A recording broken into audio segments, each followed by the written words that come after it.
Side Stories Volume 1, Side Story Chapter 1, Collapsing World 3 years ago. Seoul was burned to the ground after a war with the fate of the world on the line. An ominous black sun blazed on top of the ruined city, and the people fled to the south to avoid it. It did not take long for Busan, which was temporarily designated as the capital, to become the capital officially. Just because the world managed to avoid demise did not mean that there was no more danger, although they stopped the invasion of the demon army. Gates remained all over the world, and the invasions from worlds beyond the Triad continued. Guardians, led by Kim Si-hun and Layla, faced the monsters pouring out of the gates and the otherworldly forces with the help of the people of Erner and the angels. After 3 years, around the time when the chaos was more or less dying down, the black sun blazing above Seoul disappeared. Araha.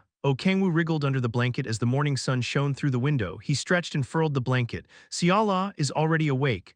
Kang-woo got up after seeing the bed was empty next to him. He then looked down at his hand. Fingers as tiny as that of a little boy. When am I gonna turn back to normal? It had been a month since he devoured the demonic sea. His body did not seem to be ready to go back to its original state. I feel the demonic energy circulating a little. Black energy lingered on his palm, but only an embarrassingly little amount despite having become one with the demonic sea.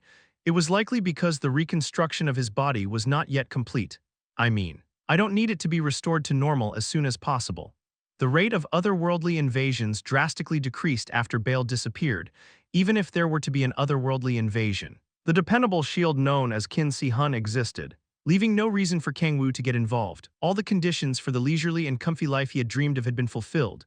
However, Kang-woo remained silent. His tiny body trembled after recalling what happened last night. Clack! A woman opened the door and entered the room. Her dark purple hair reached her waist and she had gentle-looking eyes. Her skin was pale and flawless, and the mole under the right corner of her mouth added to her charm. Most of all, her chest boasted an overwhelming presence despite wearing baggy clothing. Her mid was as destructive as a level 16 Kassadin. People like Cha Yeonju wouldn't stand a chance against her. The woman, so beautiful that she could be a figure of mythology, smiled at Kang-woo. "Good morning, Kang-woo," Siala said as she approached him, her eyes beaming. "Why yeah." Kang-woo slowly stepped backward as he smiled awkwardly, but Siala grabbed him by the arm and yanked him toward her. I can't stop myself." She shoved his face between a pair of voluptuous mountains. MMMRP. Kang-woo wriggled his limbs as 2 giant mounds of flesh pushed on his cheeks. It was impossible to escape from Siala's embrace no matter how hard he tried. Heh. Kang-woo, Siala called in a heated voice. She aggressively kissed Kang-woo as she panted heavily. WIMMRP Kurg. Kang-woo trembled as he was aggressively kissed like a predator devouring its prey. His mind went blank as a tongue rummaged around the inside of his mouth. "I can't breathe." His vision was blurring as Siala raised him and continued to kiss him aggressively. He could barely breathe. "The culprit is, darling." Beep. A loud sound came from the kitchen as Kang-woo was writing his dying message in midair with his shaking finger. "Oh, I completely forgot. I'm sorry, Kang-woo." Siala let go of Kang-woo and hurried to the kitchen. It seemed she had been in the middle of cooking. Huff. Huff. Kang-woo sat on the bed as he panted heavily. "I almost died." He had become so weak that he couldn't handle Siala's obsession anymore. Ha. He sighed as he swept his hair back and frowned. "I feel like I'm being reared for real lately." He had barely lifted a finger to do anything for the past month. He was fed, clothed, and even washed by Siala. Even when going somewhere, Siala practically held him in her arms like a baby.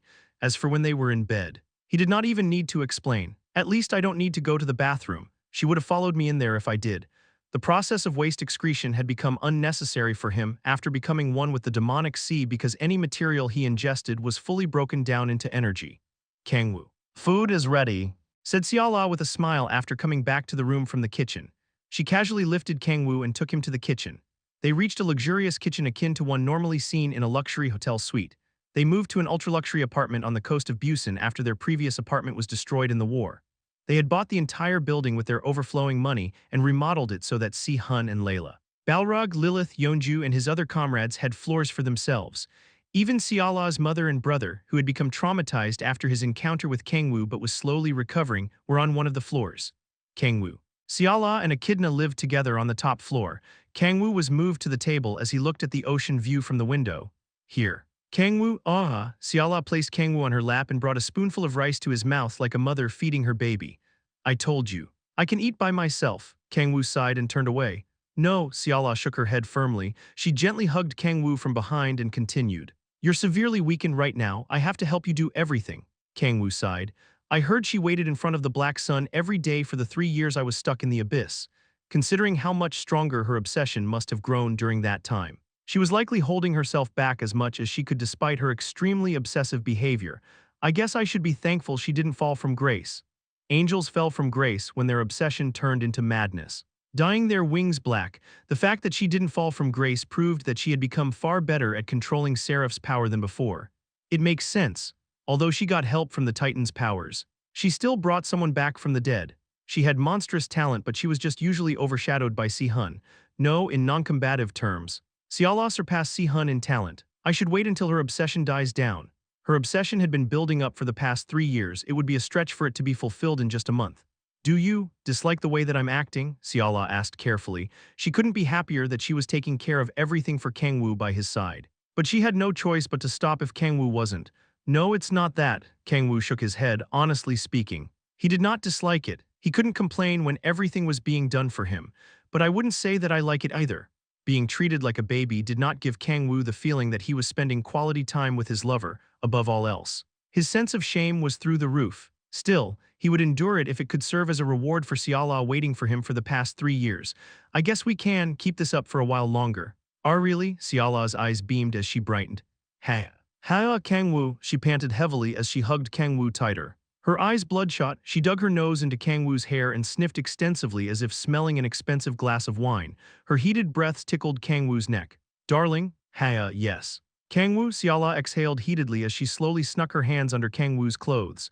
Kang-woo shifted uncomfortably. That aside. Where's Echidna? He changed the subject to bring Siala back to normal as her instincts took over. Oh, Siala pouted in disappointment. She went to work, she'll be busy for a while. Work? What work? This was the first time Kang-woo was hearing that Echidna had a job. I'll keep it a secret for now, replied Siala after staying in thought for a moment. She then said alluringly, more importantly. Kang-woo, her hands began to move again. They gently caressed Kang-woo's chest. You're finished with your meal, right? Siala licked Kang-woo's neck. She seductively whispered in Kang-woo's ear. In that case, she licked her lips and teasingly bit Kang-woo's cheek. It's time for my meal, Kang-woo gulped. His heart beat faster, and sparks traveled throughout his body from his cheek. No man could resist such blatant and loving temptation, especially if it was from the woman whom he promised to spend the rest of his life with. Come here. Darling, Kang-woo snorted like Echidna and grabbed Siala's hand. It had not even been 30 minutes since he got up from bed, but it did not matter. I went at it a bit hard last night. But Kang-woo looked down at his groin. He clenched his fists and resolved himself. Stay strong for a bit longer, Francois. Kang-woo confidently headed to the bedroom as he felt Francois, the indomitable warrior, rising no matter the trial he faced. Fu. It was already noon after the great battle. Kang-woo looked down proudly at Francois after he overcame yet another fierce trial. Thank goodness Francois didn't shrink. The rest of his body had shrunk. But Francois miraculously stayed his regular size. A Chen-gh Kang-woo. Siala moaned in satisfaction and hugged Kang-woo. Kang-woo gently caressed Siala's back and smiled. I guess a life like this isn't so bad. He had dreamed of a life where he could spend every hour of the day with the woman he loved without worries. I don't mind if my powers return slowly. It didn't matter if his body's reconstruction was slow. He was fine as long as this life could continue. I've kept going without rest until now. He had reached this point after walking forward without ever stopping. He felt he could now slow down his pace as if he were going on a stroll. Wriggle. Wriggle, just then. He felt his bones and muscles moving. Is the reconstruction complete? Kang-woo tilted his head in wonder and focused on the changes in his body. Doesn't feel like it. Kang-woo clicked his tongue in disappointment after observing the changes. He was not being restored to his original form. To put it simply, it's being optimized. His bones and muscles had been reconstructed to a more optimal form to fit his suddenly shrunken body. Considering these changes, I guess the reconstruction will take a long time. There would be no point in optimizing to fit the small body better if the reconstruction was almost complete. It's a good thing. He had already decided to take his time to regain his power, since his body was optimized. It would be easier to move around. Kang-woo, Siala stared at Kang-woo, her eyes widening in surprise. What's wrong? Darling, Kang-woo tilted his head and looked down at the area where she was looking between his legs. What the hell? Kang-woo's eyes widened, shaking uncontrollably from the unimaginable shock. And he froze, and no, he panted heavily, he could barely breathe, his vision was blurring, he felt dizzy as if the world was upturned. It has to be a lie. Since his body was optimized to fit his smaller stature better. All parts of his body had become standardized to that size. That only meant one thing. And no, Kang-woo stared at his lifeless Francois. He had been miserably dwarfed as if his manly form had been an illusion. Oh. My Siala covered her mouth wide-eyed. She smiled widely and giggled. You've become so cute, Kang-woo, rumble. Kang-woo could hear the world collapsing. No. It was undoubtedly collapsing. Kang-woo pulled his hair and trembled. Fuck. He gained a reason to regain his power as soon as possible. Side story chapter 2. Are you gonna take responsibility? I need some air, said Kang-woo as he pulled himself away from Han Seala. The brain-bursting shock had died down a little. Why you're leaving? Seala asked in surprise. She anxiously bit her lip and grabbed Kang-woo's arm. Please don't go. She looked like she was about to burst into tears at any moment. She yanked Kang-woo toward her and crossed her arms and legs to restrain him. She yelled obsessively. I don't want to be separated from you anymore. Kang-woo's eyes faltered for a moment. But his resolve did not. I have to go.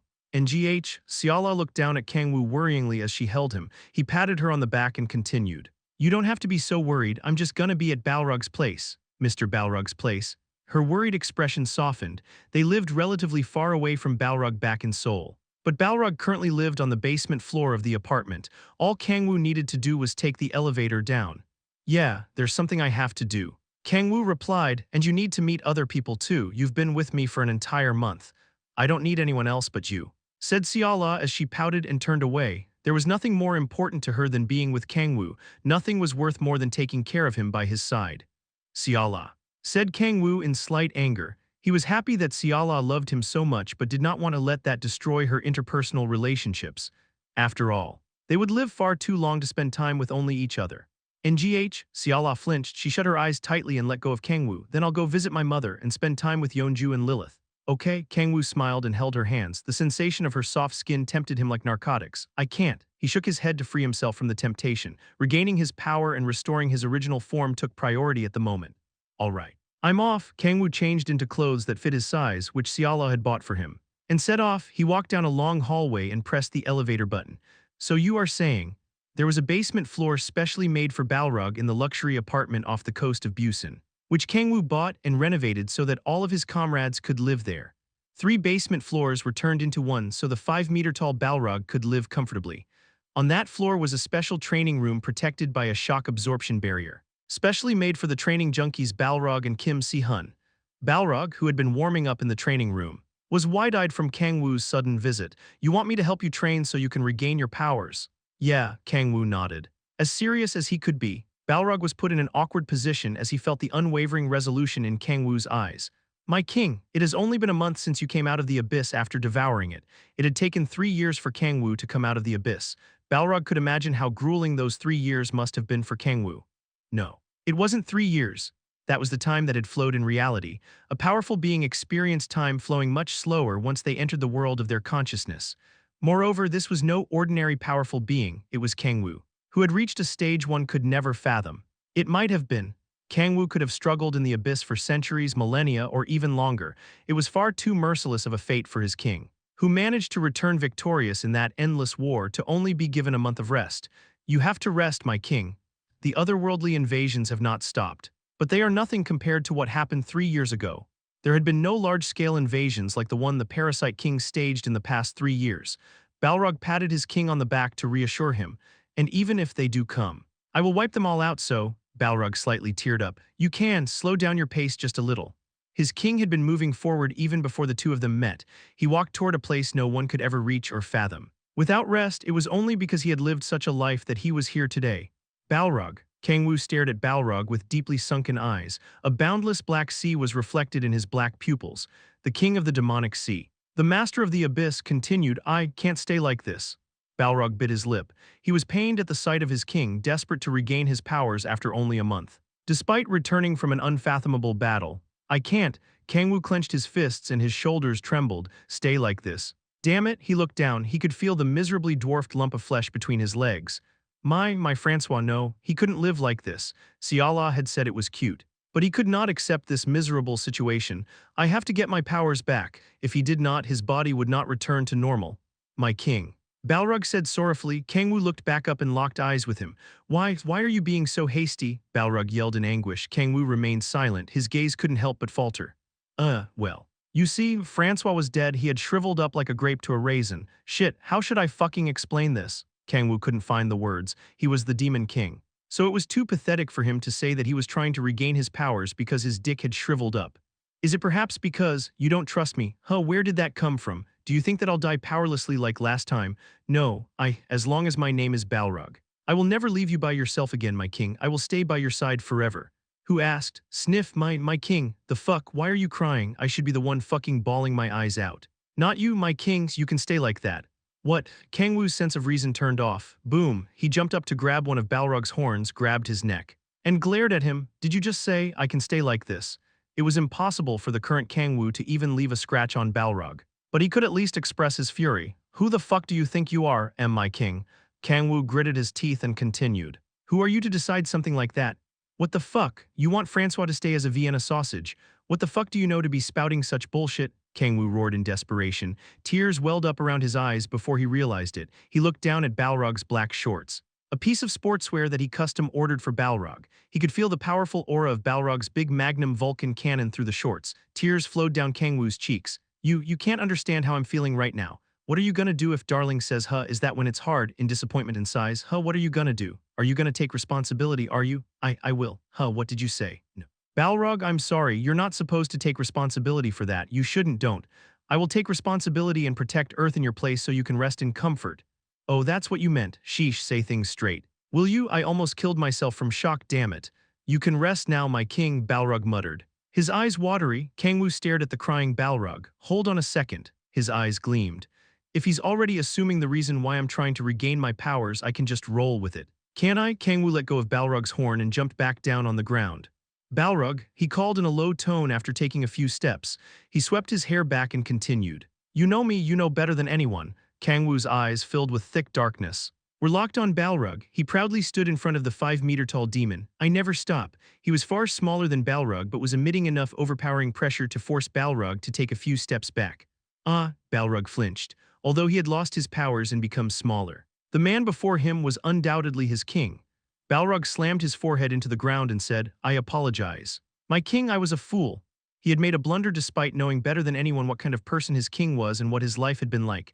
Kang-woo was right, he had never stopped, he had always moved forward. I will do everything I can to help you regain your powers. Good, Kang-woo smiled brightly and nodded. He clenched his fist in a way so that Balrog couldn't see it. I've acquired my assistant, fortunately. He had an idea about how to hasten his reconstruction. It was worth a try as long as he had Balrog's help. He slightly bit his lip and resolved himself. Wait for me. Darling, I'll make my PP great again. Side Story Chapter 3. Abyss summoning Balrog bowing in front of Kang-woo stood up and asked, but what do we have to do exactly to restore your powers? Kang-woo had said before that his powers would naturally return over time once the reconstruction of his body was complete. The fact that he was asking Balrog for help in regaining his powers meant that he couldn't wait for the reconstruction to be completed. Kang-woo crossed his arms and narrowed his eyes. First, let me ask you something, Balrog. Anything. How strong are you right now? Balrog's eyes shone. Clank, clank, he slowly raised his right arm. And black armor instantly wrapped around it. TSSSSSSSSS, white steam poured out of the gaps. Kang-woo could feel powerful divinity from the shining black armor. You gained deific essence, said Kang-woo as he nodded calmly. Balrog had already been at a stage where he could acquire deific essence with the right event to trigger it. It was no surprise he was able to acquire it in the past 3 years. Keh, yes. I awakened the deific essence of domination. Huh, wait, what? Is there a problem? Balrog asked. No. It's just the pronunciation. It sounds sus as hell, you'd better pronounce it properly. A single slip of the tongue will get us cancelled. Well. In any case, Kang-woo smiled and looked up at Balrog. Congratulations. He knew how much deific essence meant to Balrog since he had to taste humiliation simply because he didn't have it. I would never have acquired it if it weren't for you. My king, Balrog bowed once again. Kang-woo smiled and said, good, it'll make things much easier if you've awakened deific essence. Make what easier? Exactly, restoring my powers. Kang-woo then spread out his arms and commanded in a deep tone, now then. Kill me? Balrog's eyes widened. What do you mean? He stepped back in confusion. You said you'd help me regain my powers, didn't you? What does killing you have to do with that? Kang-woo replied without hesitation. Every cell in my body is made of the demonic sea. He had destroyed himself as a vessel and became the demonic sea itself. The reconstruction is taking so long because there is no reason for it to be quick. The demonic sea outputted more power once it detected threats. This was the case for opening the doors. The more Kang-woo was hurt, the more power the demonic sea emitted and ate away his sanity. That was mainly why I couldn't keep the doors open for long.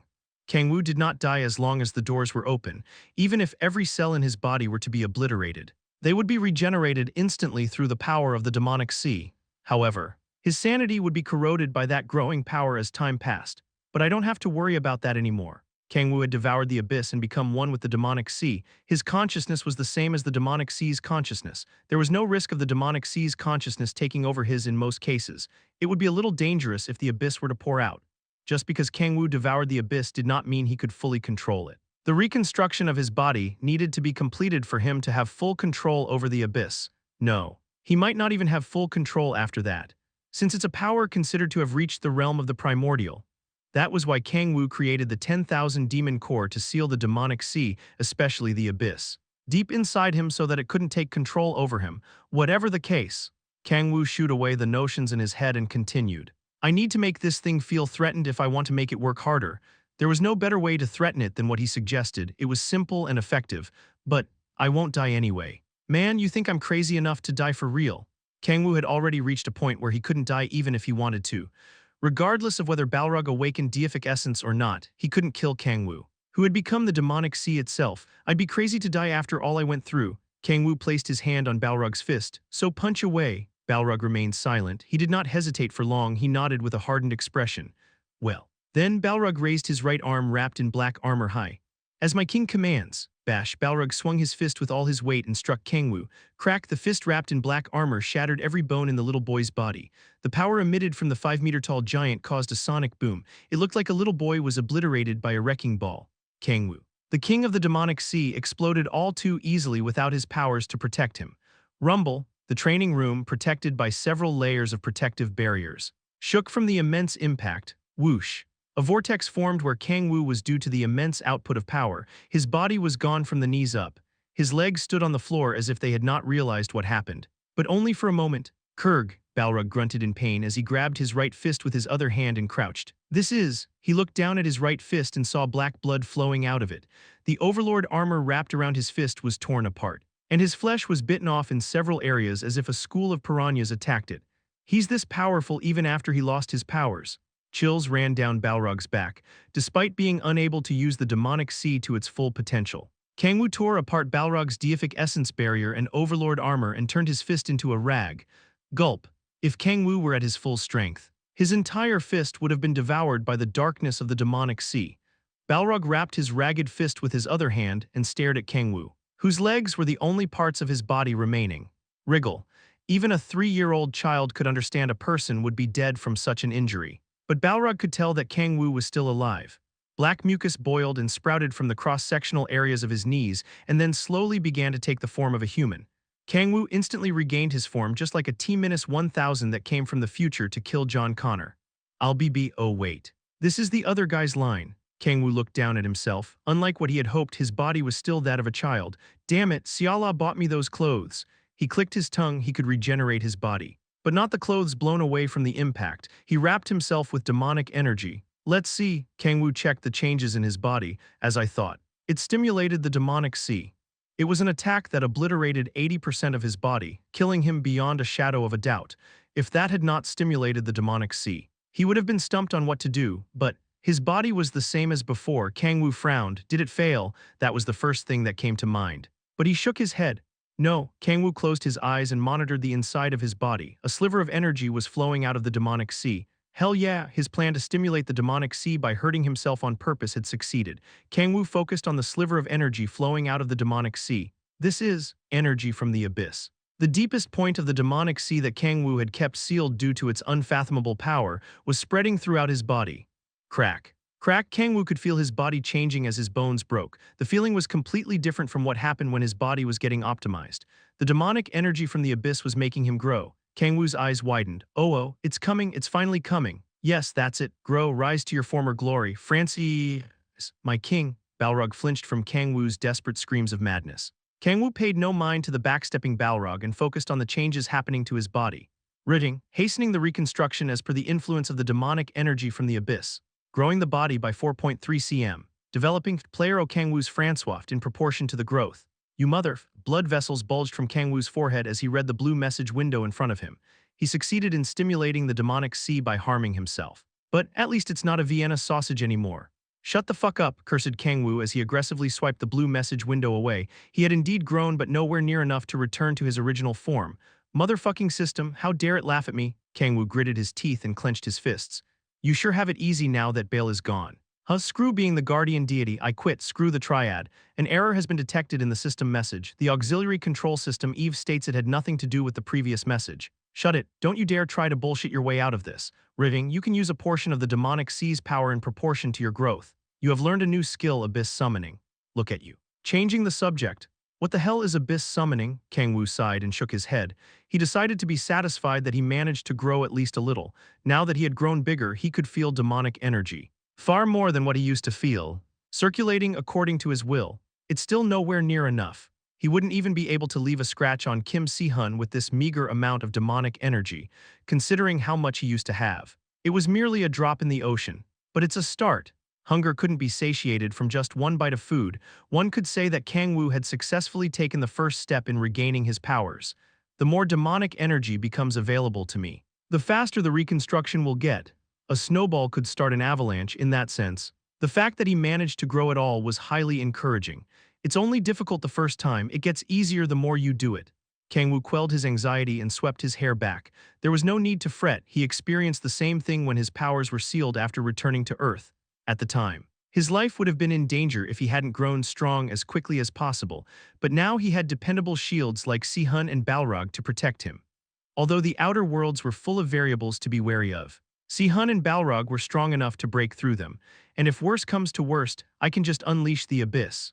If he unleashed the abyss inside him just like when he opened the third door of the 10,000 demon core, the enemies would be wiped out regardless of how far the reconstruction was along. But of course, I'd be stuck in that fucking place again if I do. If Kang-woo were to unleash the abyss while his body's reconstruction was incomplete, he could risk being stuck in the abyss again. So what, I've escaped once before, it would be easier the second time.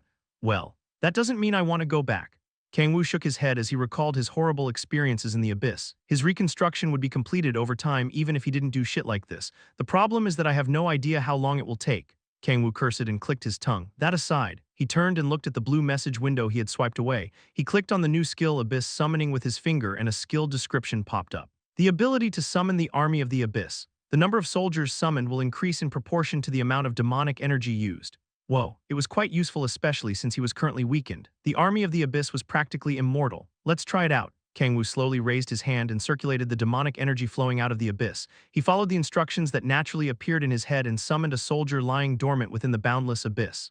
Wriggle. His palms split, and black mucus poured out of the ends. Huh, the black mucus took the form of a familiar demon. I am, a weeping voice of the dead echoed. Kang-woo stared wide-eyed at the demon summoned from the abyss. Satan, why are you here? Side story chapter 4. I am wrath, I'm sure he wasn't there before.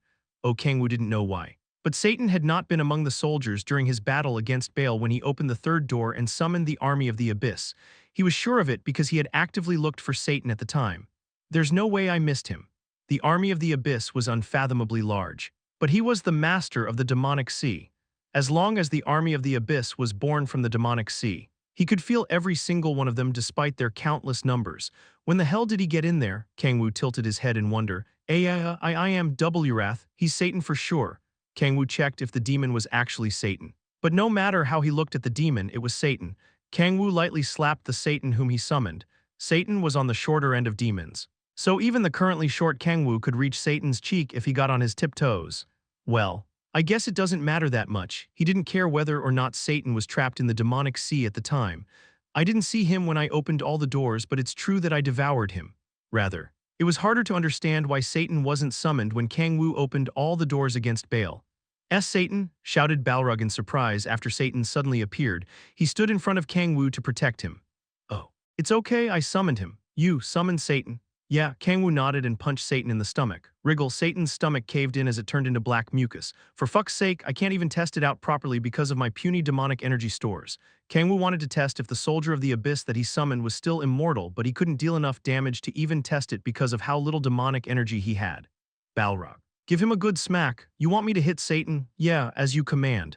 Balrog nodded and clenched his right fist, which had already been healed from its ragged appearance after attacking Kang-woo. Hoop, burst, Satan's upper body exploded with a single swing from Balrog. Black mucus splattered all over the place, but only for a moment. Wriggle. Wriggle, the black mucus began to gather as if time was being rewound. Satan's upper body returned to normal in no time. As I thought, they've retained their immortality. Kang-woo smiled as he stared at Satan, who regenerated instantly. The main advantage of the army of the abyss was not how strong they were but the fact that they didn't die. Kang-woo could use them effectively as meat shields as long as they retained their immortality. And it's not like it consumes my demonic energy when they regenerate. As long as he had enough demonic energy to maintain the summon. The skill did not consume additional demonic energy, no matter how much the summons got hurt.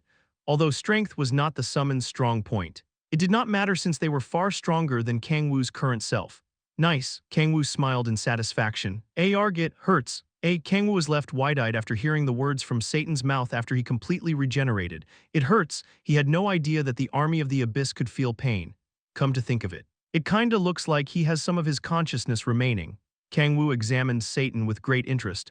Although extremely faint, its consciousness was intact. He won't defy orders or anything. Would he, if Satan's consciousness remained? It also meant that he could do as he liked once summoned. I'll have to put it to the test. Kang-woo fiercely glared at Satan. Satan flinched. Stay still, damn it. Commanded Kang-woo with a smile. Satan did not defy Kang-woo and stood at attention. Balrog, beat him up until I stop you. Yes. My king, Balrog nodded and clenched his fists. His red muscles swelled as if they would explode. Foo. He took a deep breath and lowered his stance. Bash, bash. Bash, Balrog barraged Satan with immensely fast punches. It hurts, I am, hey. Balrog continued to punch the mumbling Satan. Different parts of his body were blown away. Satan went through a cycle of destruction and regeneration, turning into a mound of black mud. Kang-woo got fired up as he watched Balrog beat up Satan. He realized that he had no chance to let loose for the past month. Satan, Kang-woo boiled with rage. It was only natural, although the demon in front of him was nothing but a puppet. It was still Satan. He could never forget the vile demon's atrocities. It's all your fault, yelled Kang-woo as he madly swung his fists. Bash, bash, it was nothing compared to Balrog's punches. But Satan's mud-like body burst with each of Kang-woo's punches. You killed Alec, the kind-hearted Alec Osborne, who hesitated to kill even his enemies, was brutally murdered by Satan. Reynald, tell me you forgot about Him, the brave and righteous hero who had crossed from Airner to Earth met a cruel end at Satan's hands. Ludwig Ludwig, the agent of the angels, the saint who resented evil more than anyone else, fell for Satan's tricks and turned into a hideous demon so malicious that he even tried to kill Kim Si-hun. His close friend, it's all your fault, you killed them all. Kang-woo felt like his mind was going blank from the surging rage. His heart ached terribly as he thought about the unfortunate heroes killed by Satan. He punched without rest as he felt his demonic energy being consumed at an alarming rate. No, it was, not me, you bastard. Kang-woo grew more furious as Satan made excuses as he stuttered. Raphael, yes. That righteous angel you wait, was that someone else? It might have been Rachiel. Oh well, they're pretty much the same. So let's just say Satan killed Raphael. Kang-woo's fury skyrocketed. He squeezed out his remaining strength and gathered it around his fist. Bash, he punched Satan with a fist enveloped in demonic energy. It happened to sync perfectly with Balrog's powerful strike, destroying Satan entirely and splattering him all over the place. Foo, I feel so much better now. Kang-woo loosened his shoulders with a smile. He felt refreshed. Letting loose after a month of being forced to do nothing as Han Xiala took care of him. A person's gotta move around. Beads of sweat on his forehead shone like a gem. Kang-woo clenched his fists. Deeply moved, this is the value of labor. Kang-woo wondered if this was the true meaning of life. Wriggle. Satan began to regenerate again as Kang-woo was off in his thoughts. It was far slower compared to before, when he was regenerating almost instantly. They're immortal, but the times it takes to regenerate seems to slow down the more they get hurt. Balrog commented, looks like it, I had no idea. This was not the case during Kang-woo's battle against Baal. At the time, the army of the abyss regenerated instantly. No matter how many times they were wiped out, it's either the limit of abyss summoning or it has to do with me. Kang-woo would not be surprised if it were a form of penalty because his body was in the middle of reconstruction. I am. That aside. Kang-woo muttered as he turned away from the mumbling Satan. The clean training room had become a mess, likely due to the extreme violence. Kang-woo lightly nudged Balrog, who helped him regain a portion of his powers, and turned toward the door. Right, let's have Satan clean this up, Kang-woo remarked. A great idea, will you be heading back up? Yeah, I should be getting back, otherwise darling will get sad. Hehe, it is good that you treasure the queen. But you should also give Lilith some attention. Lilith, Kang-woo asked as he tilted his head, that woman has been whining constantly about how she barely gets to meet you these days. Oh, Kang-woo had not met others for a month because Xiala kept him from going anywhere. I should talk to darling about it. Considering Lilith's unconditional devotion and love for him, he couldn't just ignore her. Looks like I'll have to deal with some more shit. Kang-woo had been putting off dealing with the women in his life other than Xiala by making various excuses. But he couldn't postpone it any longer. He needed to make a decision, whether to accept their love or reject them cleanly. He couldn't make a decision so important by himself since Siala was the most important woman in his life. All right, I'll come back tomorrow. So I'll see you then, yes, my king. Balrog replied as he bowed. Kang-woo left the training room and headed to the elevator. Satan was left alone in the mess of a training room. He gripped a broom and slowly cleaned the floor as Kang-woo ordered. I am, wrath, Satan mumbled as if weeping. A single tear running down his cheek. Creak, Kang-woo-woo, Kurg, Siala ran like the wind to Kang-woo as he opened the door and hugged him. Ha, I've missed you so much. Kang-woo, Siala hugged Kang-woo tightly and rubbed her cheeks against his hair. One would never think they had only been apart for a few hours if they didn't know any better. Right then. Shall we have dinner? Siala smiled as if she were the happiest woman in the world and lifted Kang-woo. NGH. Kang-woo groaned, I can't live like this anymore. He had realized the true meaning of life, the value of labor. He could no longer live as a worker who was denied his freedom by the bourgeoisie. Rise, rise, proletariat, rise. Marxists, rise against capitalism and take hold of your freedom. Darling, I can't. Phew, you're so cute, Kang-woo. Oh, would you like to touch my breasts? Yes. Please, let's take a rain check on that uprising. Side Story Chapter 5, Mommy's Touch, Part 1. Soft sensations wrapped around Kang-woo's entire body. The two soft and warm mounds of flesh enveloped his cheeks. If there were such a thing as nirvana, this would be it. Kang-woo's mind was melting from the pleasure. Here, ah, a beautiful voice tickled Kang-woo's ear. His mouth opened before he realized it. His body having no intention of refusing the voice. A bed of rice layered with kimchi and meat entered his mouth. Nom nom, phew, good boy. Kang-woo did not know what he did to be called a good boy, but the corners of his mouth rose as a hand patted his head. Here it is again. Ah. Kang-woo accepted the food again like a robot. An endless sense of pleasure rushed into his hazy mind. Melting it away, let's go to the bedroom once you're finished, Han Siala whispered as if enticing him and kissed his cheek. Kang-woo asked as his sense of reason melted. The bedroom? Yes. Why, my. You want me to say it? Siala's cheeks reddened and she lightly poked Kang-woo. She smiled seductively and placed her hand on Kang-woo's thigh. Obviously. She teasingly bit Kang-woo's cheek and whispered alluringly. So I can give you lots of love. Kang-woo's eyes widened. He returned to his senses as if cold water was splashed on his hazy sense of reason. Kurg, Kang-woo strongly bit his lip. He had almost fallen into the pit of sweet temptations he had been stuck in for the past month again. No, he couldn't keep living like this. He had realized the true value of labor and life through Satan. He couldn't let himself be chained to Siala and be denied his freedom any longer. Rise. Realize the true meaning of labor, retake true freedom, unite and fight. Marxists, pardon, thanks for the meal, I'll take care of the cleanup. Kang-woo quickly escaped from Siala's embrace and sprinted to the kitchen with the empty pot of kimchi stew. He picked up the green scrubber once he reached the kitchen and cleaned the pot. I'll take care of it, Siala shouted as she grabbed Kang-woo's arm, however. Kang-woo did not back down. To actualize the value of labor and retake his freedom, he needed to do whatever it took to keep his body moving. No, I'll do it. I can't keep leaving everything to you forever. He remarked, but I'm doing this because I want to move around, Siala pouted. It's okay for you not to do anything. She couldn't be happier she was taking care of Kang-woo. She could feel her boiling obsession being sated as Kang-woo left everything to her and depended completely on her. But she couldn't force it on Kang-woo if he didn't want it. Siala sighed softly and stood behind Kang-woo as he was doing the dishes. Two soft hills wrapped around Kang-woo's head like a neck pillow.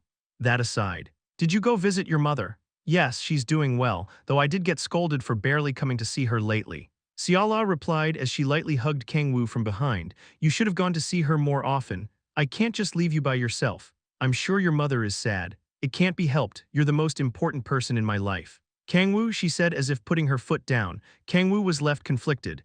He was happy about Siala's unconditional love for him, but also worried since she was talking as if she didn't need anyone but him. Well, I'm sure she'll get better once her obsession is sated. She was far more obsessive than usual because her angel obsession with Kang-woo had grown for the past 3 years. Once her obsession was fulfilled over time, she would begin to care more about other things besides Kang-woo. You said you were gonna see Yeonju and Lilith too, right? Oh. Not Yeonju, she was busy. Doing what? The entire Red Rose Guild is apparently super busy because of matters regarding Seoul. Oh. I see, Kang-woo nodded. Most people living in and near the former capital Seoul moved to the south after the city was reduced to ashes in the battle against Bale 3 years ago. It was because of the black sun blazing above Seoul. Yeah, I would have done the same.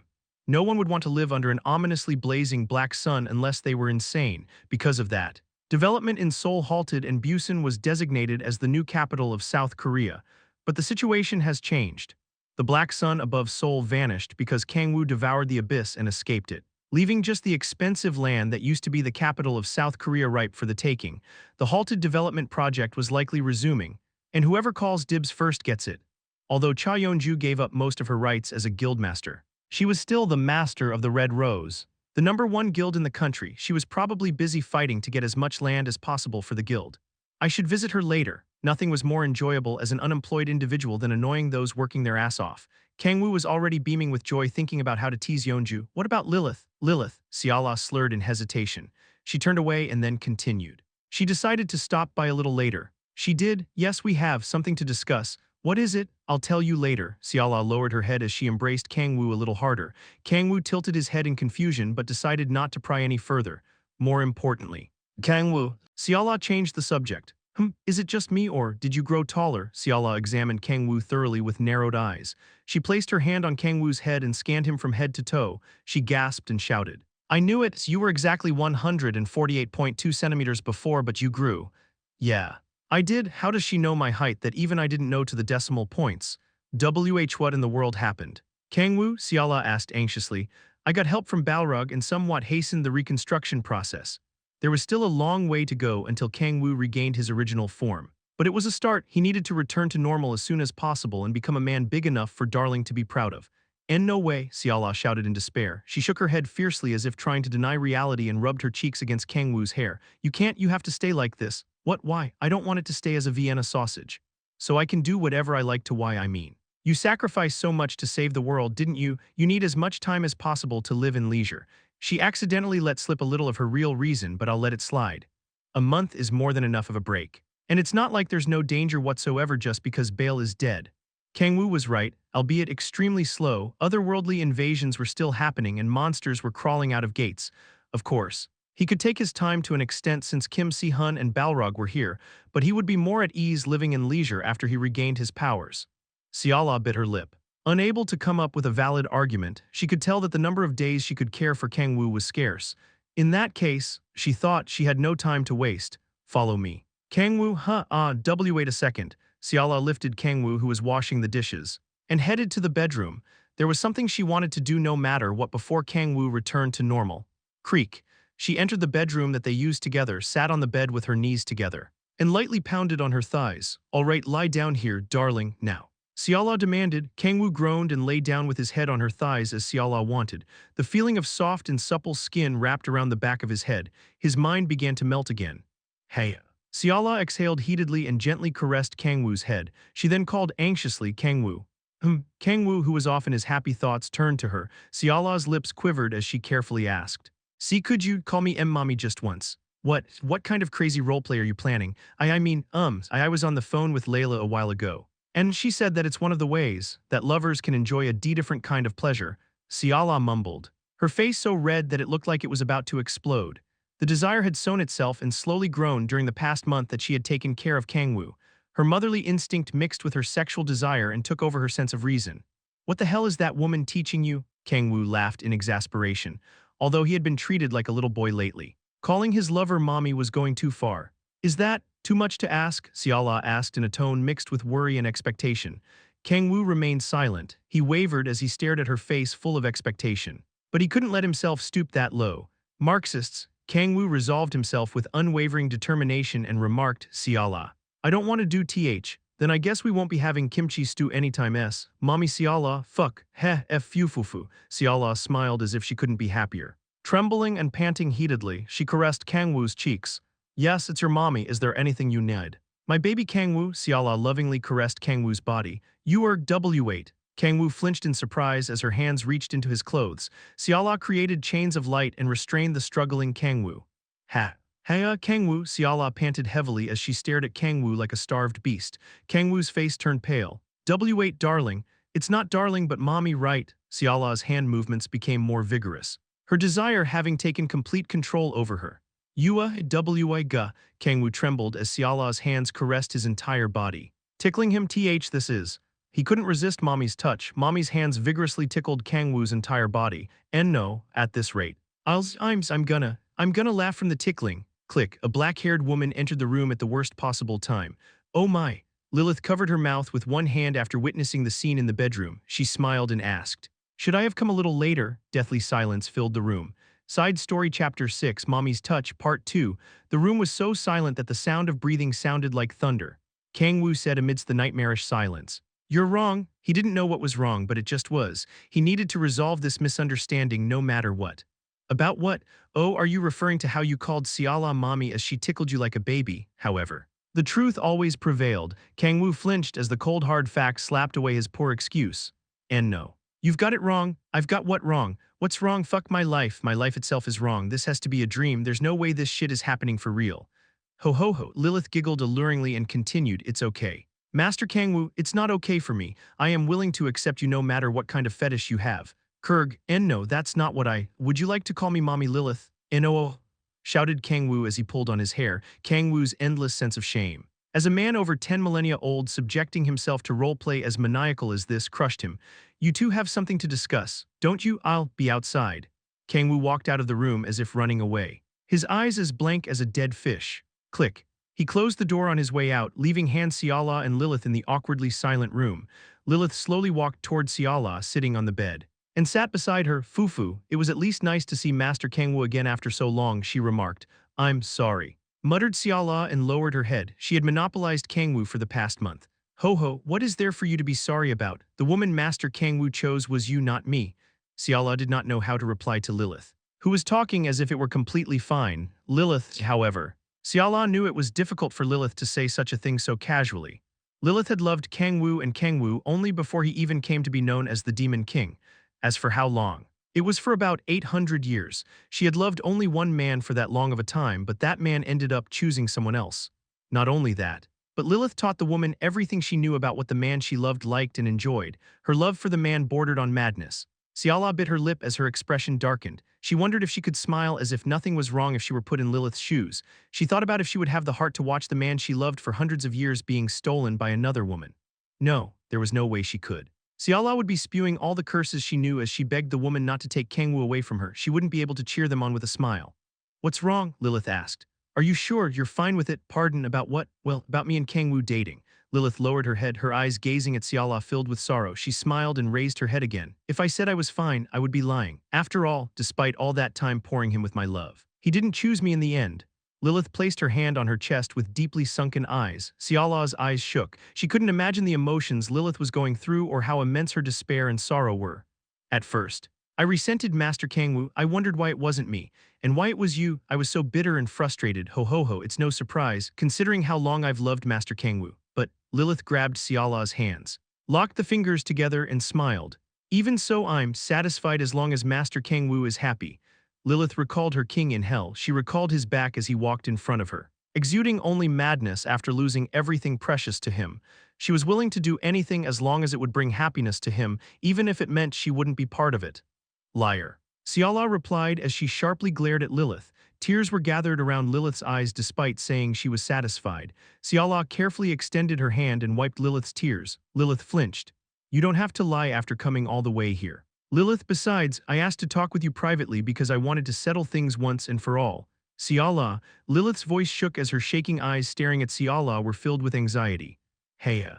Siala sighed with her hand on her chest. Let me be honest with you, she bit her lip as if she were pained, and her clenched fists were shaking. I want to monopolize Kang-woo. I don't want to share him with anyone, even with you. Lilith, Siala felt like her obsession was suffocating her. A turmoil of emotions made her head feel hot. She felt her sense of reason thinning every time she thought about Kang-woo. His smile, his eyes, the touch of his skin. His warm and loving embrace. She wanted more. More. Kang-woo, Kang-woo, Kang-woo, Kang-woo. Kang-woo, I love more than that bitch Lilith. I love you for 100 soft years. So don't need anything gas long gas have you don't need friends or familial make out beyond the looka. Then see there should just take King and Tan disappear from your life. How to the to place a pity gamatoj to your attention when theory obviously without ultratode King away from. Why? Siala, Herg huff. Siala panted heavily as she crouched and clenched her chest. The white angel wings that sprouted from her back were flickering black like a broken light bulb. Seeing that, Lilith smiled bitterly and stood up. If that's how you feel, I'm sure Master Kang-woo feels the same way. I'll be on my way now. Lilith turned to the door and walked toward it as if running away. Just like Kang-woo, Siala grabbed Lilith's arm as she was about to open the door. I'm sorry, that was my obsession talking. It came over me all of a sudden. Siala took a deep breath with her hand over her chest. Her flickering black wings returned to the usual white as she slowly caught her breath. She yanked Lilith toward her and said firmly, It's true that I want to monopolize Kang-woo, but she slowly raised her head and looked Lilith in the eyes. I feel the same way as you. Xiala knew how hard Lilith worked and the many sacrifices she made for Kang-woo to be happy. Kang-woo's happiness is more important than anything for me as well. Kang-woo had chosen her. But he likely harbored feelings for Lilith to an extent as well. Xiala could tell from how much he trusted Lilith. She was sure Kang-woo would be sad if she forced him to be separated from Lilith forever. And she couldn't have that. Nothing was worth more than Kang-woo's happiness. Xiala needed to quell her raging obsession and accept Lilith just like what Lilith had done for her. Then you mean? Lilith slurred. Yes, replied Xiala as she suppressed her burning obsession and smiled. I hope we get along from now on as well. Lilith, Xiala. Lilith ran to Xiala as tears glistened from her eyes and hugged her. Xiala averted her gaze from Lilith in embarrassment and pouted slightly. She then touched the ring Kang-woo gave her and said, but I'll be the one to marry Kang-woo first. Ho ho ho ho, Lilith burst into laughter with one hand covering her mouth.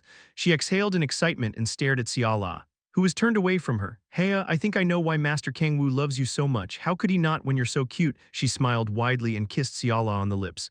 Lilith, that aside. How long are you going to address me so formally? What do you mean? We're family now, aren't we?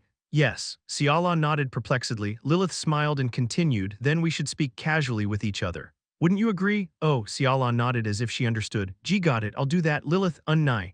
It was the most apt way to address Lilith since she was several centuries older than Xiala. My unnai, you're so cute, my little Xiala.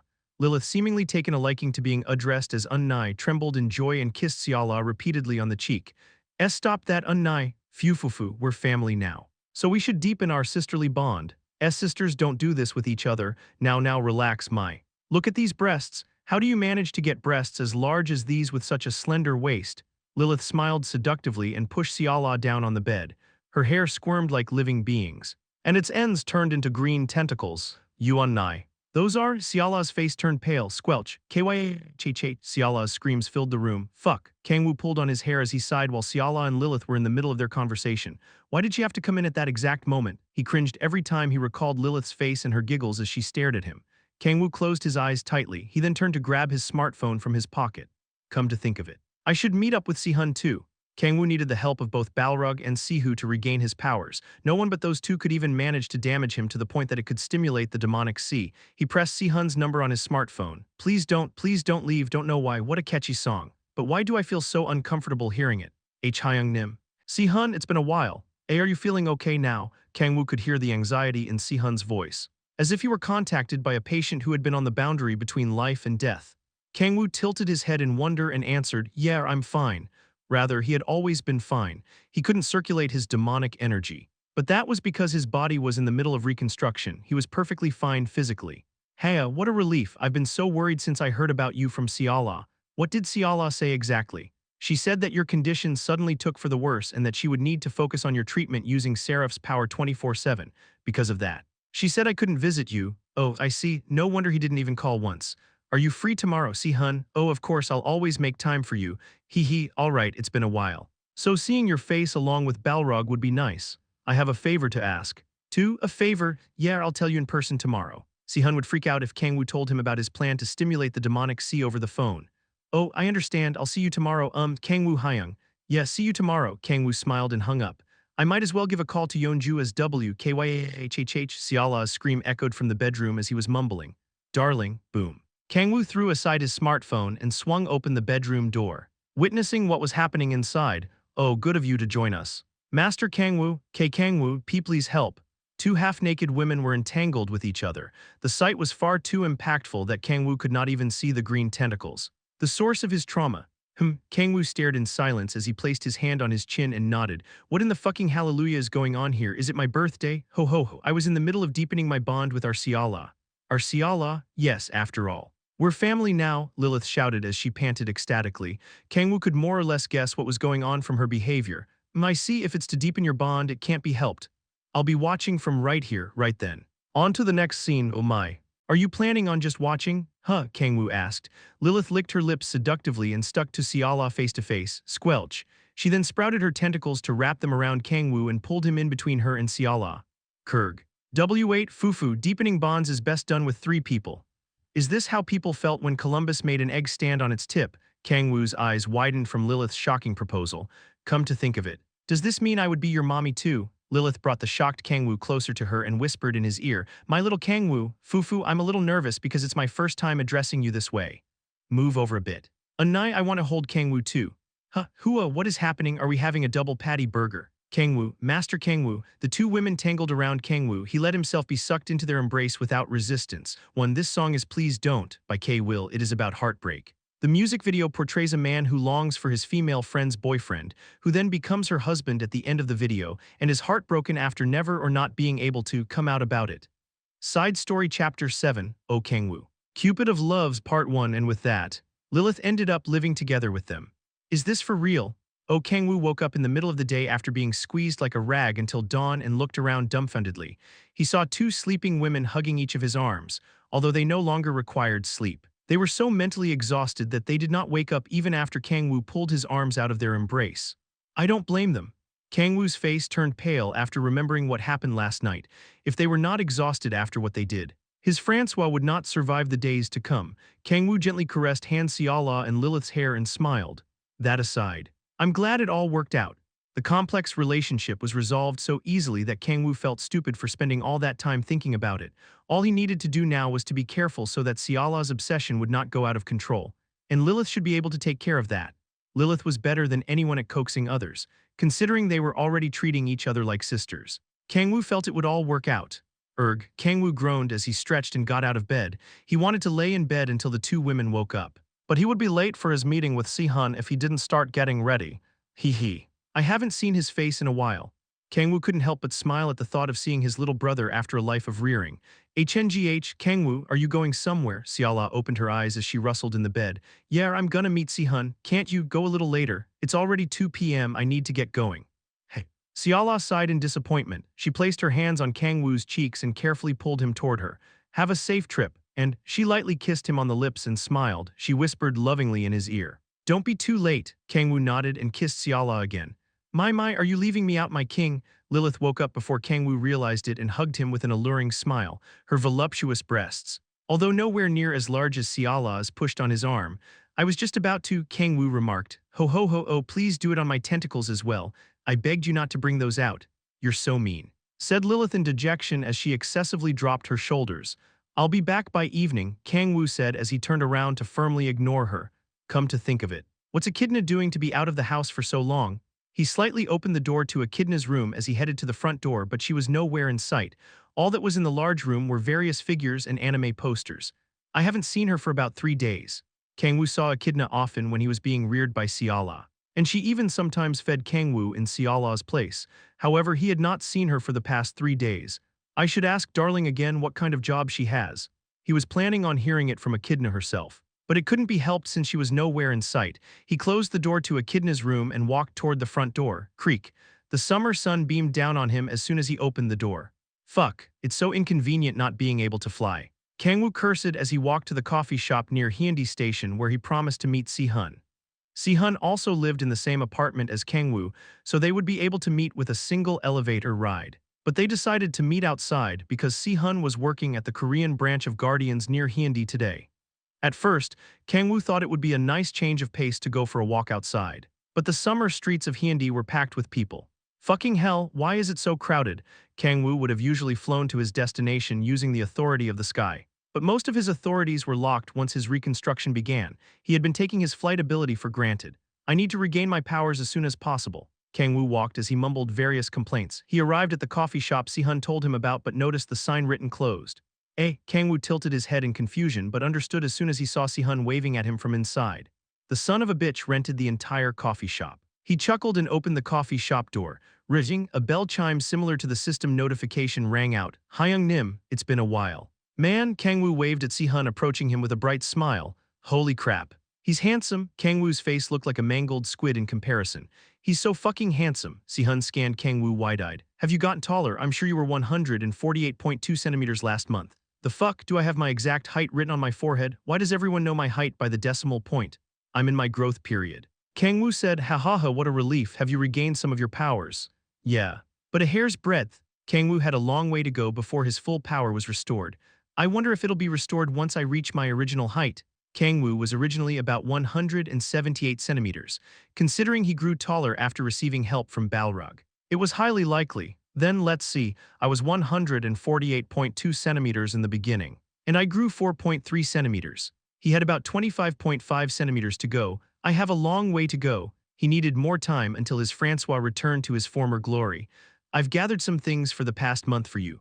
Hyung Nim, what are they? Kang-woo tilted his head as he stared at Si-hun. Si-hun brought out a large sack and took out its contents one by one. After hearing you were unwell, I scoured through Erner and the gates to gather all sorts of elixirs good for the body. Oh, come to think of it, he thought I was sick. You shouldn't have, I know you've been busy.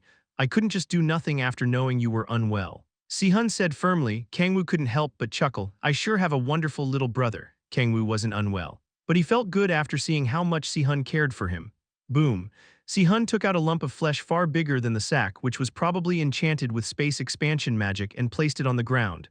First of all, this is the testicle of fire dragon Kelkos. He was in a place in Erner known as the Sun Springs. I see a fire dragon's testy. Wait, what? A testicle? Yes. And this is the reproductive organ of a monster known as Xenogiva that I found in a gate. It apparently holds a great deal of mana. This is the seminal vesicle of Champo, which inhabits Mount Paulis, and this is… Wait, why are all the elixirs that kind of shit? Pardon, because I thought you needed elixirs that raise virility. Was I wrong? What does that mean? Well, Siala said that your illness was caused by a rapid depletion of virility. Darling, just how many steps ahead are you thinking? Not only had Siala separated Si-hun from Kang-woo, but she also had him gather elixirs good for raising virility. Ha, Kang-woo laughed in spite of himself as his darling grew more and more cunning. All right, dig in. Hyung Nim, shouted Si-hun as he handed Kang-woo the dragon's testicle. Yeah. No way, Kang-woo swatted away the repulsive-smelling lump of flesh in disgust. In no way, Si-hun dropped his shoulders in dejection. Forget that, tell me about the current situation regarding the otherworldly invasions. Kang-woo had been absent for 3 years and stuck at home with Siala for a month after that, so he had no idea about what had been going on in the outside world. As for the otherworldly invasions, Si-hun slurred and sighed softly. They haven't stopped. But they're not as active as before. I know that, Kang-woo nodded. Bale's death did not resolve everything he did before that. Earth's protection is gone. Earth's protection, which was severely damaged as a result of Kang-woo returning to Earth, was destroyed without a trace by Bale. According to the system, there was no way to restore the protection once it was gone. In other words, the only way is to just stop them by force as they come. That was one of the main reasons why Kang-woo was trying to regain his powers as soon as possible. After all, not even he knew what from the outer worlds would invade Earth and when.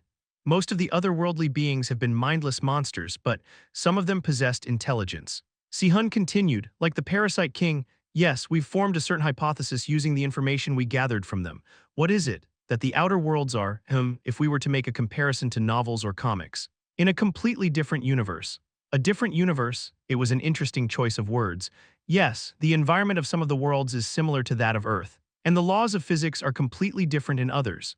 So it's kinda like a parallel universe. You could say it's similar, but there are too many different points to say that they're parallel. Kang-woo nodded. A different universe.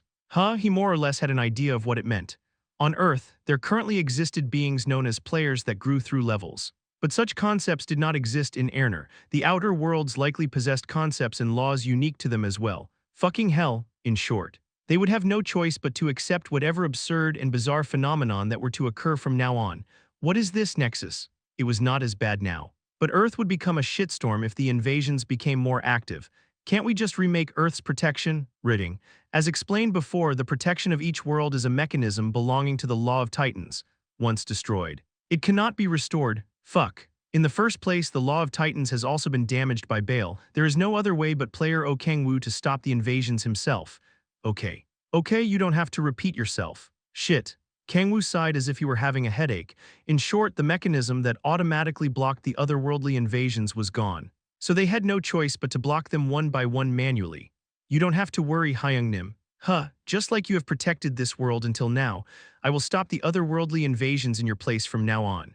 Declared Si-hun, his eyes filled with determination. Kang-woo couldn't help but smile in proudness. Geez. You cute son of a bitch. Hyung Nim, Kang-woo stood up and placed his hand on Si-hun's shoulder, while Si-hun was still seated. Kang-woo ruffled Si-hun's hair with his other hand and snickered. I seriously have a wonderful little brother. He had attacked him and made him his familiar when they first met. But it didn't matter since it worked out in the end. Kang-woo Hyung, that aside. How are things going with Layla? Shouldn't you be getting ready for marriage soon? Ah, Sihun's expression darkened instantly once Layla was mentioned. What's wrong? Kang-woo's eyes widened. Have things not been going well? Sihun averted his gaze from Kang-woo in silence. He hesitated to speak up for a while and then mumbled. Layla and I broke up. What? One, this is referring to the nexus in the game Heroes of the Storm. It is a trans-dimensional storm in which numerous worlds exist in its multiverse. Side Story Chapter 8, Oh Kang-woo. Cupid of Love Part 2, you guys broke up. Yes, answered Kim Si-hun with a dark expression as he lowered his head. Oh Kang-woo's mouth was left agape in shock. Broke up? What could have possibly happened for you two to break up? What reason could she possibly have to break up with you? Leaving aside the fact that Si-hun was his precious little brother. Men like Si-hun were objectively rare. No, forget rare. Kang-woo at least did not know anyone as good as Si-hun. He's hot, he's kind. He's capable. What could Layla have possibly found lacking in Si-hun to break up with him? If Kang-woo were a woman, he would have done whatever it took to trap Si-hun, even if it would have cost him his life. Kang-woo couldn't help but get angry at Layla. Has her brain been rotted by manga or something? There's no way a sane person would ever break up with you. The one who suggested we break up was me. What? You dumped her? I guess that makes more sense. No. It was hard to understand even the other way around. Layla couldn't quite hold up to Si-hun, but she wasn't an average-looking woman either. Kang-woo's standards were sky-high because of Siala and Lilith. But Layla's beauty was on par with them. Her capability was no question since she was Gaia's incarnation, and she had immense influence as the leader of Guardians. The most powerful organization in the world, she was not lacking for Si-hun in any way whatsoever. There's a bit of an issue with her personality, though. She often made dirty jokes about Ero manga and Hitomi. But she was fundamentally gentle and kind-hearted. Above all else, Si-hun fell in love with her at first sight, considering Si-hun's personality. He wouldn't have fallen for another woman. What the hell happened? Did you fall out of love with Layla? Kang-woo asked. No, not at all. I still love Layla. Then why? It did not make sense. They still had feelings for each other. So there was no reason for them to break up. Si-hun averted his gaze from Kang-woo in silence. He thought for a moment and then continued as if he were confessing to a priest. When you were trapped in the abyss, I wasn't myself. I was so angry and frustrated with myself for being so powerless, and couldn't think about anything else but saving you. Layla tried her best to console me. But it didn't work. I was such a goddamn mess. Si-hun smiled bitterly. I even thought that you might never come back, and that you would be devoured by the abyss and vanish forever. And so, Kang-woo slurred. Si-hun sighed and lowered his head. I ended up venting out my anger on her as she was consoling me, thinking back on it now. I was so pathetic. Is that why you guys broke up? More things happened after that, but yes, I guess that was the decisive reason. There wasn't enough space in my heart to accept her at the time, remarked Si-hun. Full of regret, Kang-woo clicked his tongue and narrowed his eyes. But I'm back now. Wouldn't the problem be solved once you talk to Layla again and sort out your feelings? That hasn't been going as well as I'd like. Hey, you frustrating son of a bitch. Kang-woo stared at Si-hun in disappointment. But he understood how Si-hun felt. It's difficult to change one's attitude after all that. Not many people were shameless enough to break up with someone and then suggest they get back together as soon as the issue they were struggling over was resolved. Even if Si-hun was shameless enough to do that. That would be a problem in its own right. Layla would feel like that's the extent she's worth to Si-hun. She would think Kang-woo was more important to Si-hun than her. It would be weirder if she didn't, in that sense. There was a risk she wouldn't accept Si-hun this time. Son of a, Kang-woo cursed as if he were having a headache. He unintentionally became the cause of their breakup. I can't just ignore it since it's about Si-hun. Kang-woo couldn't care less about other people's relationships, but it was different if it was Si-hun. They got off on a rocky start, but Si-hun was now an irreplaceable brother to Kang-woo. No. Forget that shit, what's most important is. Kang-woo narrowed his eyes as he stared at Si-hun, who smiled bitterly as if to hide his sorrow. He said, don't worry. Hyung Nims, though I was never meant to be with Layla, I have you. You have me for what exactly? I'm fine as long as I have you. I'm not fine with that. Motherfucker, I fucking knew it. Kang-woo tapped his forehead as he looked at Si-hun. His head lowered in sorrow as if the world was over. There was no question where the recoil of Si-hun's destroyed love would deflect to. No, I won't tolerate it, anything but my bottom. Kang-woo had not tolerated Halcyon from living with him. Despite Halcyon throwing a massive temper tantrum to keep his precious bottom safe, he couldn't let Si-hun stay solo. Besides, you could say I'm partially responsible for it. He was obligated to protect his precious little brother's happiness. All right, Kang-woo nodded and yanked Si-hun by his arm. Hyung-nim, get up, time for a strategy meeting. Strategy meeting? For what? You'll see. Kang-woo pulled Si-hun along. They headed to Balrog's underground training room where Kang-woo had been planning to take Si-hun in the first place, however. The purpose had changed. All right, said Kang-woo. Si-hun and Balrog sat on the ground in a circle. Kang-woo stood up and said in all seriousness, Let us commence Operation Cupid of Love. What's with your faces? Why are they so lifeless? So what you are saying is, you want us to help resolve this boy's romance problems? Balrog asked. Correct. Balrog's hideous face crumpled even more. For fuck's sake. Do something about that face of yours. It looks like I'll level up if I kill you. How can one man be so pathetic? Said Balrog as he glared haughtily at Si-hun with his arms crossed. What? Si-hun said as he placed his hand on the hilt of his sword on his waist. Wait. Guys, why are you trying to fight? Knock it off. I said you are pathetic. Boys, how dare you waste the king's time because you can't deal with the issues you have with your woman. Kurg, what do you know about women? Ha, you would faint if you found out how many women I have been with in hell. What, you've never had women? Balrog, yeah, stop bullshitting. You probably imagined that as you jerked it off. What does a lump of muscles for brains like you know about women? Fucking hell. Si-hun, WH, what did you say? A lump of muscles? You dare insult the great Balrog boy? Yeah, I fucking dare. I challenge you to a duel. Bring it. Stop it already, you morons. Kang-woo intervened as he sighed deeply, pulling on his hair. We should be working together, damn it. I apologize, my king. I ended up losing my temper because that boy disrespected me. That aside, you had women. Balrog, I had over a dozen before I served you, my king. They all died when Bale attacked my former king, replied Balrog, his expression slightly darkened. Kang-woo nodded and asked, then do you have any good ideas? If he had over a dozen women, he likely knew of a great way to deal with Si-hun's problem. Although demons were fundamentally different from humans, they still had emotions. Kang-woo looked at Balrog in anticipation. Balrog snorted confidently and pounded on his chest. Muscles? What? You first need muscles to charm women. What the fuck is this dumbass talking about? Take a look at these highly defined muscles, these blazing biceps, these pulsating abs. Kahehe, it's no wonder I'm a chick magnet. Kang-woo and Si-hun stared at Balrog with their mouths agape. Kang-woo sighed deeply as he pulled on his hair. I'm the dumbass for even asking. What did I expect from a guy who looks like he has protein shake coursing through his veins instead of blood? Enough of that, how about this? Si-hun, Kang-woo turned away from Balrog, who was posing like a bodybuilder, and looked at Si-hun with shining eyes.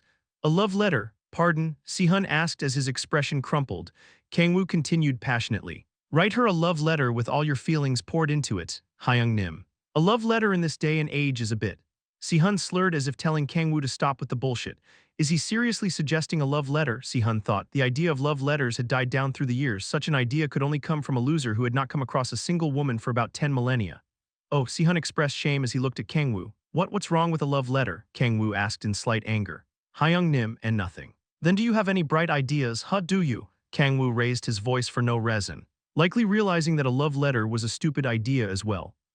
Si-hun clenched his fists as his eyes shook. I will wait until she comes to understand. What the fuck is this guy saying? I betrayed Layla's feelings. How can I even think about getting back with her again after that? For fuck's sake. You frustrating son of a bitch.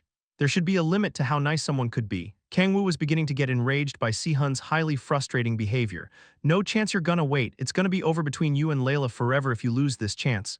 But how frustrating you are. Boy, what are you thinking so hard about when all you need to do is train your muscles?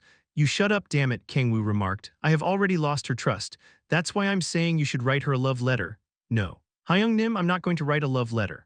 What's so wrong about a love letter? It's way better than your idea of doing fuck all nothing. The problem is that it might make things worse if I do that. Only a virgin dumbass who learned about dating from a visual novel would think of writing a love letter in this day and age. Gasp, why you son of a bitch, how could you say that to your Hyung? Muscles are the answer. I told you to shut the fuck up. Kang-woo jumped and landed a flashy somersault kick on Balrog's chin. Bash, arg fuwook. Balrog, that fucking hurts. Kang-woo couldn't deal any damage to Balrog in his current state. He grabbed his ankle and rolled on the ground as if he had kicked a cement ball. The training room became a mess in an instant. Satim, who was cleaning the floor with a broom, blankly stared at the three men. And with that, the ideal party consisting of a 10 millennia virgin idiot, a frustrating as fuck idiot, and a muscular idiot was formed. Side story chapter 9, O Kang-hee. Cupid of Love, Part 3, Muscles. Why do you not understand the greatness of muscles? I will wait as long as it takes until Layla turns my way again. I mean, I can't argue that a love letter is a bit old school. But aren't you being too harsh saying only a virgin dumbass who learned about dating from a visual novel would think of it? Aren't you being too harsh to your Hyung? The opinions of one human and two demons did not seem to intersect. As if watching a discussion about whether or not a gaming addiction should be classified as a mental disorder, hours passed without any progress. Hey, enough of this. We'll waste the whole day at this rate. Oh, Kang-woo sighed deeply and lowered his head. I am sorry. Hyung-nim, Kim Si-hun flinched and lowered his head as well. Yeah, well. I'm sorry too. Even I must admit a love letter is a bit of a stretch. I'm not too well versed in stuff like this. Kang-woo had spent 10 millennia fighting for his life. It would be weirder if he were well-versed in regular romantic relationships. My relationship with Darling didn't start normally either, most of all. Kang-woo had never been put in a situation as complex as what Si-hun and Layla were going through. Let's see. Kang-woo narrowed his eyes and crossed his arms as Balrog and Si-hun were in the middle of growling and glaring at each other. I'm the only one here who can think of a solution. They were a party of 3 idiots. But he was arguably the best of them. I had a goddamn threesome yesterday. I'm a fucking expert now. How is the mood when you're around Layla? You guys broke up but see each other often professionally. Don't you? Si-hun and Grace McCubbin were executive officers of Guardians. Led by Layla, otherworldly invasions have yet to be resolved, so they would have no choice but to see each other often in the workplace. Si-hun's expression darkened as soon as Layla was mentioned. He sighed and answered. We don't talk about anything but business. Whenever I look at her, I can't help but feel guilty. In other words, you're the one avoiding her. Right? Yes, geez. Kang-woo did not even have the strength to sigh anymore. How long has it been since you two broke up? It has almost been a year. A year, huh? Kang-woo nodded. It was quite a long time. But considering their relationship in the past, it wasn't long enough for their feelings to fade. They were not as physically intimate as Kang-woo was with Siala. But Kang-woo could feel their strong bond and love for each other from how they looked at each other. They'll need an event to trigger them getting back together. Kang-woo wasn't sure how to trigger such a thing. Damn it. This isn't some shitty rom-com. Huh, rom-com? Kang-woo's eyes widened. He shook as if he were struck by lightning. Yeah, there's that common trope often used when the relationship between the protagonist and the main love interest isn't going anywhere. Yeah, that's it. Kang-woo clenched his fists and smiled. Hyung Nim, did you think of a good idea? My king, Kang-woo nodded at the dumbfounded Si-hun and Balrog. He crossed his arms and said proudly, jealousy. Are you referring to Leviathan? Not him. Damn it, why are you bringing up someone who hasn't had a single line? We're gonna induce jealousy in Layla. Kang-woo continued, jealousy? Si-hun asked. Yup, Si-hun tilted his head in confusion. How exactly are we going to do that? It's simple. Kang-woo snickered and continued. We're gonna introduce a new character. It was a common trope used in rom-coms once the story hit a wall. For example, the sudden appearance of a never-before-mentioned childhood friend. Or the protagonist's first love back in middle school. I guess this is also old-fashioned if you think about it. If Layla still held feelings for Si-hun, she would not let such a thing happen. Kekek, interesting, Balrog, who had been screaming about muscles like a gym rat, snickered as his eyes shone with great interest. Desire tends to burn far brighter when there is a formidable rival. Balrog nodded with his arms crossed, seemingly satisfied with Kang-woo's idea. But Si-hun slurred, his expression full of guilt. He seemed against the idea of forcibly inducing jealousy in Layla to regain her heart. Si-hun. Kang-woo called, yes, you said a long time ago that you fell for Layla at first sight, didn't you? Kang-woo asked, Si-hun nodding softly in response. Are your feelings unchanged? Of course. Then trust me. Man, Kang-woo patted the dejected Si-hun on the shoulder. Si-hun smiled faintly and asked, then who do you have in mind as the new face? That's the issue. The woman naturally needed to be able to make Layla wary of her to induce jealousy in Layla. She would not even consider an average woman her competitor. Easier said than done. Layla was an extremely rare beauty. A woman would need to be as beautiful as Siala, Lilith, or Cha Yeonju to compete with Layla. Even leaving looks aside, Layla was Gaia's incarnation and the leader of Guardians, considering her authority and background. It was safe to say no human woman could match her. And the biggest problem is acting ability. The woman needed to be able to slowly but surely induce jealousy in Layla as she acted close to Si-hun. But Kang-woo did not know anyone to whom he could entrust such a task, and I can't expect immaculate acting from Si-hun either. Balrog was unexpectedly an excellent actor because he had been under Kang-woo for so long. But Si-hun was below average. It's practically impossible. Kang-woo needed a woman with acting ability excellent enough to cover for Si-hun's terrible acting. And she needed to be just as beautiful and capable as Layla. Lilith would be perfect, however. Layla already knew the relationship between Lilith and Kang-woo. She would not even care if Lilith were to cling to Si-hun all of a sudden. Then it has to be a woman Layla doesn't know. Even if Kang-woo were to find and recruit such a woman, he couldn't trust them to perfectly follow his instructions. How about you do it, my king? Balrog suggested. What the fuck are you talking about? You acquired an ability called mimicry in another world. Did you not? I did.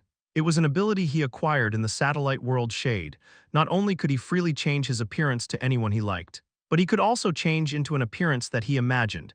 It had come to good use when he transformed into Aryan to deceive A. But would I be able to use it in my current condition? Kang-woo couldn't use most of his authorities at the moment because his body was in the middle of reconstruction.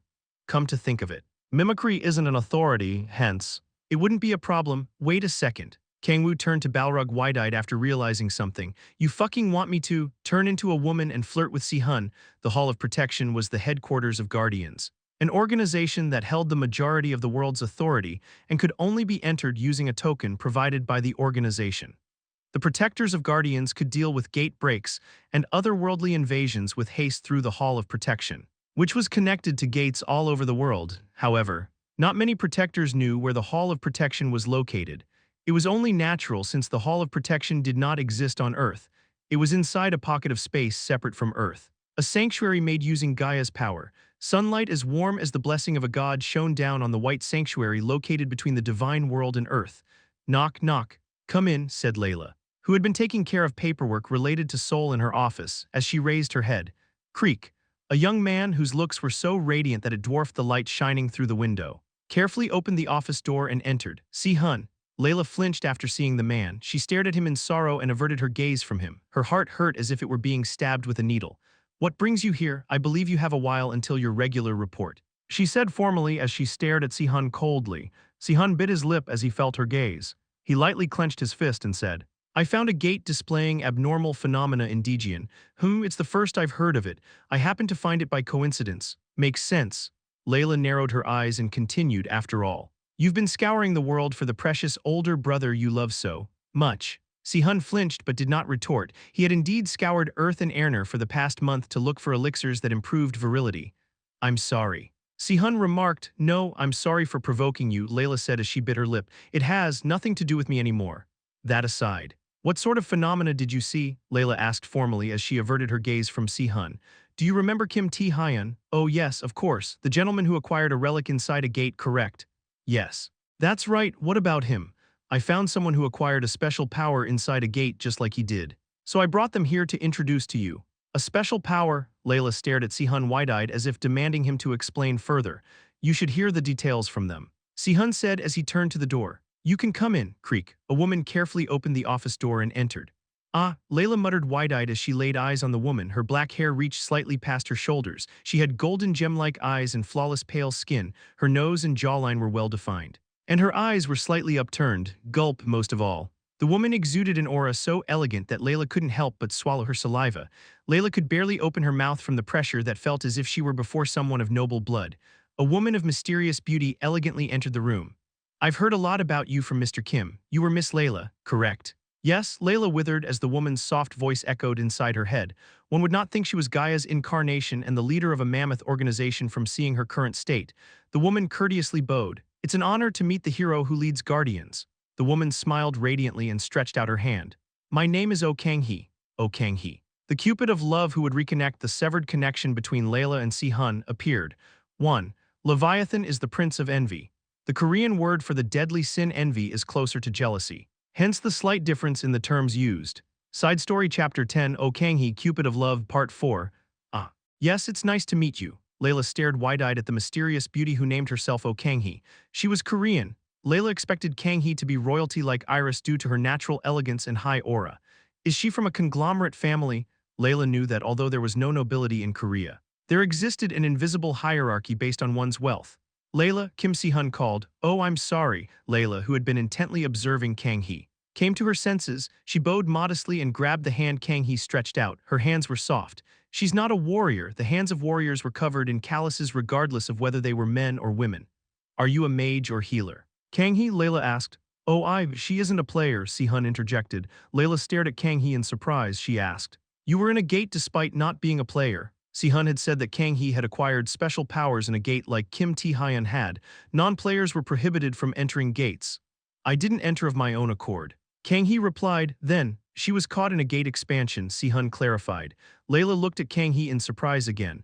Although monsters coming out of gates to attack things around them was common, the gate itself increasing in size was a very rare phenomenon. But, although rare, there had been a few precedents. Si-hun said that he had discovered an abnormal gate phenomenon. So an ordinary citizen getting caught in a gate expansion was more than possible. I guess I should make my report of the incident. Si-hun glanced at Kang-hee and continued. I happened to see the gate expansion when I was in Dejian and headed to it right away. And, cold sweats formed on Si-hun's forehead as he was explaining. He began to look around anxiously like a man who needed to poop after being constipated for 5 days but couldn't find a bathroom near him. Kang-hee gently stepped on Si-hun's foot, and Si-hun saved me after I was swept into the gate. Right. Yes, that's right. Layla tilted her head in confusion, noticing the irregularity in Si-hun's expression and then turned to Kang-hee. What did you see in the gate? Well, I don't quite remember. Kang-hee expressed as she elegantly placed her finger on her lip. Even such a simple motion made her feel like royalty. She looked up as if rummaging through her memories and continued. It was like outer space, it was full of stars, and I also saw a super bright Milky Way. Inside the gate, Kang-hee softly nodded, then Si-hun, who was speed-reading a piece of paper he had taken out of his pocket, remarked, she's right, the inside of the gate was like outer space. There weren't any monsters, but something like a black hole was sucking her in. And that's when you saved her, Si-hun. Yes, that's right, Si-hun replied. Nodding in satisfaction for some reason, Kang-hee stepped on Si-hun's foot again out of Layla's field of view. What happened to that gate? Layla asked. It disappeared as soon as I rescued Kang-hee. Gates did not usually vanish by themselves. Layla fell into thought as she stroked her chin. As Si-hun reported, it's not an ordinary gate. It could be a sign of an upcoming otherworldly invasion. So, what special power did Kang-hee obtain? The power she obtained was more important than the cause of the abnormal gate phenomenon. Kang-hee slowly stood up and her black hair slightly floated as if defying gravity, gained the power to meddle with something known as the Law of Titans. Pardon? Layla's eyes widened due to Kang-hee's shocking statement.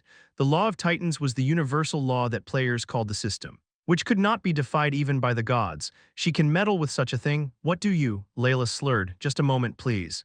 Kang-hee remarked as she closed her eyes and then slightly moved her lips as if mumbling something.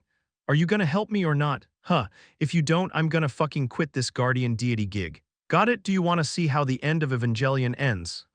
It seemed that was what she was mumbling. But Layla was so shocked that she didn't notice it. Ritting, sniff, scumbag, motherfucker, you have no idea how much shit I'm going through right now. Correction, an erroneous message was generated due to an overload in the Law of Titans, temporarily granting player Layla with the effect Blessing of Titans that drastically boosts all stats. Womb, immense power enveloped Layla. Kaya, she yelled as uncontrollable power suddenly rose from her. The unknown power lasted for about 10 seconds and faded. Huff. Huff, what was that? I meddled with the system and cast a temporary buff on you. Kang-hee answered, is that even possible? It couldn't be compared to an ordinary buff. Layla stared at Kang-hee in disbelief. Yes, I can do other things as long as they are part of the Law of Titans, things like permanently raising levels and granting new traits to others. Layla's mouth was agape as she heard about Kang-hee's overpowered abilities. She called tremblingly. Si-hun, yes Layla. Information about Kang-hee will be left as top classified information. Tell only Kang-woo and Grace no. Don't even tell Grace, only tell Kang-woo about Kang-hee. Understood. And I'll have you keep Kang-hee safe for a while. Si-hun nodded. Kang-hee smiled faintly and asked, does that mean I can stay with you all the time? Si-hun, did you say? Si-hun, oh I'm sorry I misspoke. Kang-hee smiled and leaned on Si-hun. The truth is, Si-hun and I have known each other for quite a while. I guess childhood friend is the best way to put it. I first met him at the 52nd annual Mir Electronics party. Fufu, we were both such cute children back then. Is that so? Layla remarked tremblingly. Layla expected Kang-hee to be from a rich household based on her elegant attitude. But she never expected her to have been acquainted with Si-hun since long ago. Come to think of it, I heard Si-hun's father is a chaebol. Si-hun ended up being abandoned because he was a concubine's son. But he lived in his father's home in the past. I told you not to tell Layla, shouted Si-hun extremely awkwardly, however. Layla had no time to feel something was wrong due to Kang-hee's following question. Why not? Are you two dating or something? Deathly silence fell in the office. Well, no, really, then there's no need to hide it. Is there? Said Kang-hee as she hugged Si-hun's arm. Crunch. The pen Layla was holding was smashed into smithereens. Nice, that's what I wanted to see, Kang-woo yelled in his head. Man. It was worth putting all that time into my appearance and background. Kang-woo created his current appearance with the concept lady of a rich household in mind and even added a setting where she could meddle with the system. With this, she won't fall behind Layla in terms of looks and capability. The decisive blow was the made-up past with Si-hun, something Layla didn't have. Hell yeah. This is the power of the childhood friend. Kang-hee looked at Layla as she smiled like a victor. Layla's eyes reflected a vivid sense of jealousy. Kang-hee hugged Si-hun's arm harder as if to show off. Why you two seem close. Layla remarked, no, we weren't that close. I say childhood friend, but we rarely kept in touch. But Kang-hee mentioned as she twisted around with her face reddened. Si-hun, save my life. I don't even want to imagine what would have happened to me if I had stayed stuck in that gate. Layla shook as if she were struck by lightning, staring at the embarrassed Kang-hee. She's cute, Layla thought. An elegant noble lady was getting embarrassed with her face reddened. Something welled up from inside Layla as she recalled what sort of relationship Si-hun and Kang-hee had. Childhood friend, lady of a rich household, life's savior, hit 'em erg. My head, Layla knew it would sell like hotcakes if this story were to be adapted to an Aro manga. You seem to be stuck quite close to him, despite saying you're not close. I'm sorry. Kang-hee said as she hugged Si-hun tighter instead. She blatantly put Si-hun's arm between her breasts. But I can't forget how cool Si-hun was as he saved me. Fufu, it's a bit old-fashioned. But he was like a knight in shining armor. Kang-hee leaned her head on Si-hun's broad shoulder and carefully interlocked her fingers with his. She then whispered in his ear, thanks. Si-hun, if it weren't for you, I wouldn't be here. Layla's expression crumpled even more. Kang-hee smiled in a way that Layla couldn't see it. All right, we're almost there, from Layla's reactions. Kang-woo could tell they were only a few more pushes away until her jealousy burst. Once that happened, her stagnant relationship with Si-hun would surely take off.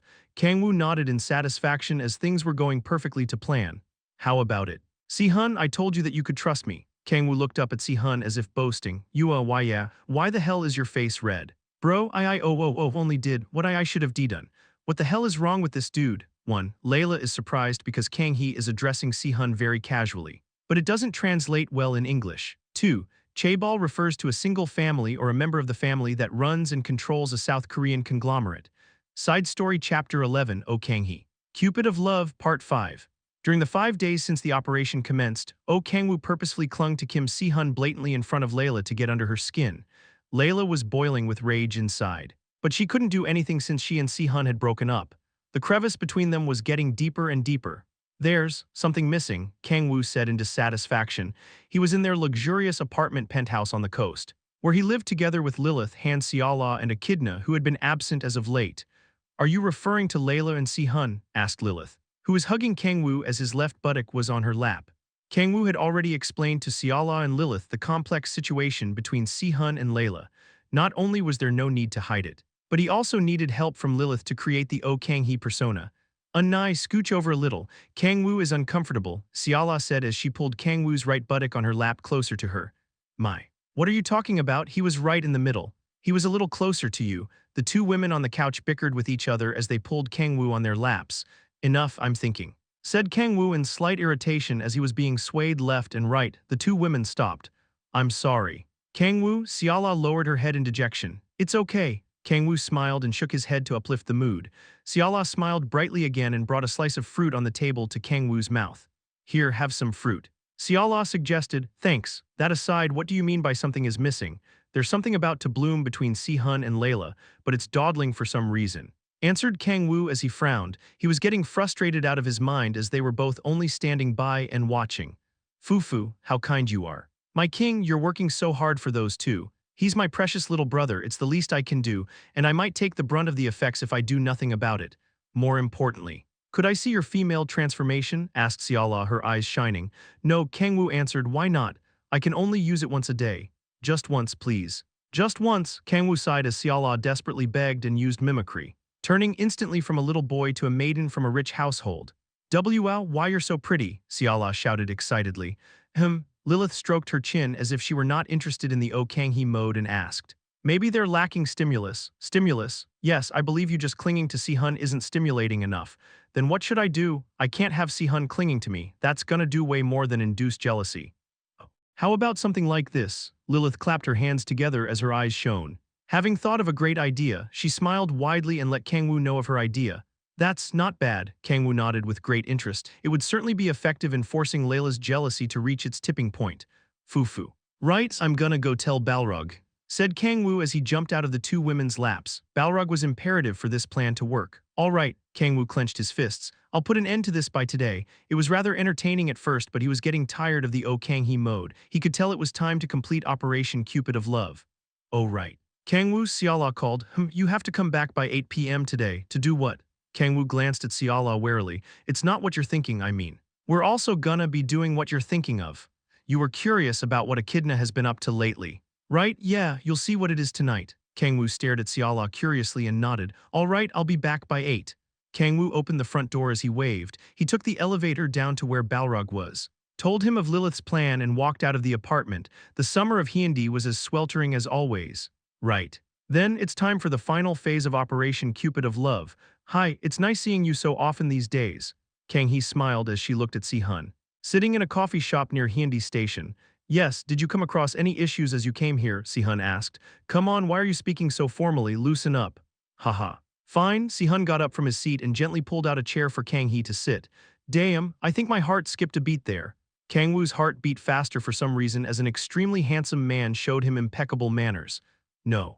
No, fuck no, this isn't the time. He quickly shook his head. Now was not the time for his heart to skip beats. Oh, you're here too, Miss Layla. Yes. Replied Layla as she chugged a hot coffee. She was staring at Kang-hee with narrow eyes with a hard frown. Yeah, that's it, Kang-W no. Kang-hee smiled in her head as she stared at Layla's reaction. Her jealousy has gone a lot stronger compared to what it used to be. Her eyes were so ferocious that she looked like she would explode from just one touch. It was proof that she still had feelings for Sihun.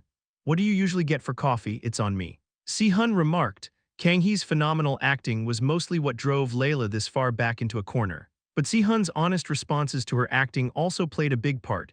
Kang-hee glanced at Sihun as she smiled on the outside. This son of a bitch isn't capable of acting this good. He was awkward beyond belief at the start of this operation. But his acting got better and better as time went on for some reason, and now he was staring at Kang-hee as if he were actually in love. Isn't this fucking bad? Sihun knew Kang-hee's true identity. But that did not relieve Kang-woo in any way. In the first place, this operation was commenced so that Kang-woo could protect his bottom from Sihun, who had lost his way. I need to end this soon. Kang-woo could not take his time any longer. Iced Americano please, oh, with one less shot. Kang-hee replied, got it. Sihun stood up and headed to the counter. The air turned awkward as soon as Sihun left. Kang-hee swept down her jet black hair and glanced at Layla. Aren't you busy? Miss Layla, you don't have to go out of your way to be with us. Not at all. You are a very important individual for Guardians. I appreciate your consideration. But I think Sihun is more than enough. Ho-ho, are you uncomfortable with me here? Ho, of course not. Why would I be? Sparks flew between the two women. Kang-hee smiled and stared intently at Layla. What is it? Layla asked. It's nothing, I just thought you must like Sihun quite a lot. Layla spat out her drink. What are you talking about? Ho-ho-ho, did you think I wouldn't know? Kang-hee elegantly put one leg over the other and glared at Layla sharply. I'm not gonna give up on Sihun. Layla's expression hardened. Here's your coffee. Sihun said as he walked over with a tray containing a cup of coffee. Thanks. Kang-hee casually took the coffee and continued, right, since I've been in your care all this time. I would like to treat you both to a meal. A meal, yes. I'm sure you'll like it, it's a famous place. Kang-hee downed the iced Americano and stood up. Let's go. Layla and Sihun glanced at each other and stood up to follow after Kang-hee. Oh, let me get my car, please wait here. Said Kang-hee as she walked to the parking lot. Sihun and Layla, left by themselves, stood awkwardly as they looked away from each other. Good. Kang-hee smiled as she noticed that and then took out her smartphone to call someone. Whistle, damn girl, that's a killer body you've got there. Soon after, a flirtatious voice sounded from the entrance of the parking lot, which was devoid of people because a barrier was placed beforehand. Wow. Balrog, you're going all out. I like the commitment. A man wearing sunglasses with tan skin and hair dyed blonde, the textbook appearance of a thug, walked toward Kang-hee. Balrog, who was wearing an outrageous aloha shirt he had gotten who knows where, was also wearing a pendant that allowed him to transform into a human made by Val Zahak. I'll hammer the nail in the coffin with this. To summarize Lilith's plan, Balrog, transformed into a thug, would hit on Kang-hee. Seeing that, Sihun would rescue Kang-hee in front of Layla. Kang-hee would then be moved by Sihun's heroics and confess to Sihun in front of Layla, who was already at her tipping point after her earlier conversation with Kang-hee. She won't stand for it. It sounded a bit too cliché. But such tropes became clichés for a reason. A woman saw a man whom she loved saving another woman who was also in love with him in front of her. That other woman then confessed to the man on the spot. Layla, who would be put in such a situation, would no doubt become so anxious that she would explode. All right, bring it. Kang-woo smiled. He exchanged glances with Balrog. Who are you? Kang-hee said as she stepped backward, using her acting ability to the fullest. I just want to talk. Why don't you come with me for a sec? Yeah, kekek. Balrog's eyes beamed lecherously as he walked toward Kang-hee. All right, now once I scream and summon Sihun, Operation Cupid of Love will be complete. Kang-hee, I have something to discuss with gasp. Huh? Layla appeared out of nowhere before Kang-hee had a chance to scream. She stared wide-eyed at Balrog. Why you're? What did she see through the disguise? A tan blonde man? What's wrong with being tanned and blonde? Arg, why are you so angry? Layla, Balrog hasn't even done anything yet. UNTR scum. Pardon, death to tan blonde men. What the hell is this woman talking about? Layla charged at Balrog, the tan blonde man, with supersonic speed before Kang-woo even had a chance to react. Huh, wait, Balrog stepped back in confusion as things were not progressing to plan. Tag and TR kick, bash. Layla's flying kick smashed into Balrog. Kurg, Balrog was blown away as if he was struck by an 8-ton truck. Crack. Balrog wouldn't be hurt by such an attack just because he transformed into a human. But his pendant shattered like a figure that a nephew dropped when they came over on a holiday. Silence fell. Huh, what is Balrog doing here? The tan blonde man turned into a 5-meter-tall demon. Balrog, who had turned back into a demon, was looking up dumbfoundedly at Layla, who was also staring at him with her mouth agape. Si-hun, who only just arrived, was completely frozen. Kang-woo slapped his forehead. Fuck my life, I think we're fucked. One, a thug with tan skin and blonde hair known as Kogumtaeangenus in Korean is pretty much the symbol of NTR in Korea because they are the staple of many Korean NTR media. Side Story Chapter 12, O Kang-hee. Cupid of Love Part 6. WHY is Balrog here? What is going on? Layla stared at Balrog in confusion. She had exacted divine judgment on a tan blonde man who tried to make a pass at O Kang-hee. But it turned out to be Balrog. It was only natural she would be confused. Could Balrog have been dealing in depravities like this in secret all this time? A horrible thought popped up in her head. But she shook her head. That's impossible. Layla knew what kind of person Balrog was. She couldn't imagine him secretly turning into a human and making passes at women. In the first place, Balrog was a demon. Layla heard that demons, who had different beauty standards from humans, couldn't distinguish between beautiful and ugly. In other words, Balrog would have no reason to make a pass at Kang-hee just because she was a bombshell human woman. Well, Kang-hee stammered. Not even Kang-woo could immediately think of a way to explain an absurd situation like this. Layla, Si-hun slurred. His face pale. Si-hun was the bigger problem. Kang-woo couldn't expect him, worse at acting than a K-pop idol, to smooth her over this situation. Layla narrowed her eyes. Unlike the goddess she served, she was very quick-witted. It was not difficult for her to notice something was wrong. Si-hun, could you explain to me what is going on here? No, let me ask someone else. Layla turned to Kang-hee and asked, could you explain to me what is going on here? Kang-woo? No. Kang-woo shut his eyes tightly. Fuck. The situation couldn't be salvaged anymore. Kang-woo boiled with rage as he stared at Balrog, lying on the ground dumbfoundedly. Balrog, you stupid son of a bitch, you could have easily dodged that. I didn't expect her to just attack me out of nowhere, shouted Balrog in frustration. What kind of woman attacks a man because they're tanned and blonde? That fucking woman next to you. I am not in the wrong, I know you aren't. Damn it, but there's no one else to blame. Hyung-nim, it's all over now. Si-hun lowered his head as if the world had come to an end, now that Layla found out about their absurd plan. Si-hun couldn't hope to get back together with Layla. Everything was over, his love and the 5 days' worth of effort. Arg, Kang-woo screamed as he pulled on his hair. He had no idea where it had gone wrong. Shit, we should have just gone with a love letter like I suggested. Why are you so obsessed with that love letter nonsense? Si-hun screamed back. It worked perfectly fine back in my day. You hadn't dated a single woman back then, don't lie. Gasp. Why, you son of a bitch? How dare you? Kurg, muscles, we should have just gone with building muscles from the start instead of this stupidly tedious method. Balrog yelled. Shut the fuck up, you were talking about how jealousy would breed desire or some shit like that. The 3 men were back to square one. Bickering with no sense of agreement, the screams of 3 idiots echoed throughout the empty parking lot. Enough. Layla commanded as she stared coldly at the 3 idiots. The yelling stopped instantly. Layla slowly walked in the silence and repeated, I believe I asked what is going on here. The 3 men couldn't open their mouths. Pressured by her overpowering aura, Kang-woo bit his lip and clenched his fists. I never expected the operation to fail in this way. This was the first time in his 10 millennia of life that an operation failed in such an idiotic way. What's so bad about tan blonde men? Forget that. Even if someone were to witness someone getting followed, wouldn't they normally figure out exactly what's going on before attacking?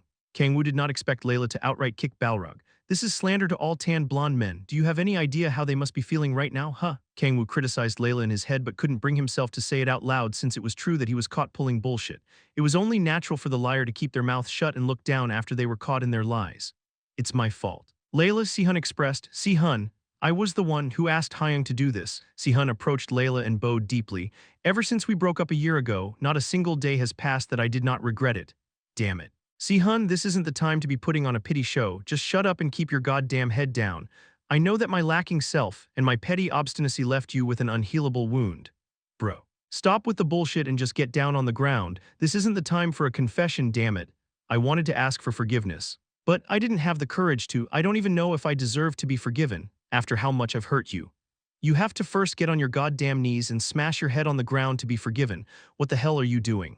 Standing so tall, look at me, my head is on the ground. I'm not above begging like this. I'm sorry. Layla, you call that an excuse? See, she's angry because you're not doing a doja. You did something so absurd just to ask for my forgiveness. You're gonna get a flying kick from Layla too. That's on you, it's not my problem. Urine, Layla slurred as her shoulders trembled and tears flowed down her cheeks. Here comes the 8-ton truck. Kang-woo closed his eyes as if he couldn't bear to watch the brutality that would ensue. Idiot. Kang-woo heard not a critical strike but the delicate sound of kissing. The fuck, what's going on? Kang-woo opened his eyes and looked up to see Layla and Si-hun kissing passionately. The fuck, why are they going at it like that? Kang-woo turned to Balrog in confusion, but he was also wide-eyed, unable to understand the turn of events. Layla, you idiot, you could have just been honest with me instead of doing something as stupid as this. Layla leaned her head on Si-hun's broad chest as she cried. She muttered lovingly, I'm also sorry that I couldn't properly reach out to you back then. Layla, Si-hun shouted as he embraced Layla and they kissed again. Wait just a goddamn second, excuse me. You two, what do I become if it gets resolved that easily? What becomes of my 5 days worth of effort? Shouldn't you be slapping Si-hun in the face and getting angry at him? Am I misunderstanding something? Why does he get forgiven without even a slap on the wrist for deceiving? Is it because he's hot? Is it? I'm extremely disappointed in you. Kang-woo, Layla said, what, why me? Why is Si-hun forgiven and not me? You're the one who planned this, aren't you? There's no way Si-hun would think of such a thing. I mean, I can't deny that. I knew you were the mastermind. This is so fucking unfair. I only wanted to help my one and only little brother. Just you wait. Layla expressed, wait for what? What can you possibly do to me? I've done nothing wrong. I'm going to teach Siala something more extreme than mommy roleplay. Wait just a fucking second. I'm sorry. Ma'am, it's all my fault. Stop. Layla, I asked Hyung to do this. That is the truth. Really? Yes, I wanted to do whatever it took to get back together with you. I'm sorry. Si-hun got on one knee in front of Layla and lowered his head. It would have been cringe if any other man did it, but Si-hun made it feel like a scene out of a movie. As Si-hun, Layla muttered, what the fuck is with this difference in treatment? You've never shown me that kind of expression. Woman, this isn't fair. Why am I the only one reproached? What did I do so wrong? A few moments passed. I'll be going to talk in private with Layla, Si-hun said. This is the last time. Kang-woo, do something like this again, and I will teach Siala some unimaginable roleplay. The two people, who managed to confirm their feelings for each other after a year, left with a smile. Balrog placed his hand on Kang-woo's shoulder and patted it as if consoling Kang-woo. Let us go home. Balrog turned around. Kang-woo was left alone as he stared blankly at where Si-hun and Layla were. Fuck. Although Operation Cupid of Love was a success, all that was left were wounds. Click, I'm back. Welcome back, Kang-woo. A gentle voice healed Kang-woo's soul as soon as he opened the front door. Darling, my what's wrong? Kang-woo hugged Han Siala and buried his face between two voluptuous mountains. It's not fair, life isn't fair. He vented his sorrows in her arms. Siala looked down at him in worry and then smiled as she patted his head. Now it's okay, Kang-woo. A warm feeling spread throughout Kang-woo as Siala whispered gently in his ear. Foo. He exhaled. Did something happen? I'll tell you later. It's okay, Siala did not pry for details. Right, Kang-woo, it's almost 8 p.m. Oh. Right, only then did Kang-woo remember that he was supposed to be back by 8. Where's Echidna? Ho, you'll see. Siala replied as she dragged Kang-woo by the arm to the living room couch in front of the TV. Kang-woo tilted his head as he sat on the couch, and Siala sat next to him. So close that their butts were touching, she picked up the remote and turned on the TV. Ladies and gentlemen, the time we've all been waiting for is here. Siala changed the channel to a show host shouting on a flashily designed stage. The electric signboard had Idol Wars written on it. What is this? Kang-woo asked as he tilted his head and stared at the TV. Today's highlight match stars one of our strongest winner candidates. The rookie who arrived like a supernova and has been winning every rookie award ever since. The star who has been rewriting the history of the idol industry. The stage lights moved erratically and then all focused on a girl standing in the middle of the stage. Echidna? What? Hey. Everyone, the fuck is going on here? Why is Echidna there? Am I dreaming? Side Story Chapter 13 Idol Echidna Part 1. What's this? Kang-woo muttered as he watched the cheerful girl on the TV screen. Echidna, who was wearing an outfit full of frills and drooping decorations, a design as outrageous as Balrog's aloha shirt, was walking to the front of the stage. She was cutely jumping up and down with a mic in her hand. Ho, were you surprised? Asked Han Siala as she giggled. Kang-woo nodded dumbfoundedly. I never thought her job would be something like this. He remembered Echidna being obsessed with a certain anime about idols, but he never expected her to become one herself. He stared at Siala as if asking what happened. Siala placed her index finger on her chin and rummaged through her memories. After you disappeared. Everyone was not doing so well, haha. I guess I'm not one to talk. She laughed awkwardly and swept her hair back. Kang-woo had already heard about this from Si-hun. Echidna was especially bad. Kang-woo nodded in silence with a heavy expression. Echidna was highly sensitive to loneliness because she experienced her parent abandoning her. She was highly dependent on Kang-woo, although she wasn't as bad as Siala, who was instinctively obsessed with Kang-woo. His vacancy would have left a huge impact on Echidna. That's why Yeonju suggested she start working as an idol, hoping the audience's enthusiasm and cheers would lessen her loneliness. My see. Others had also been suffering from his vacancy while Kang-woo was battling against the abyss. He somewhat expected it, but he couldn't help but feel his heart breaking after hearing about it. Yeonju seems to have helped a lot. She not only helped Echidna but also Siala, who had practically become a lifeless bum after Kang-woo disappeared. She had visited Siala from time to care for her.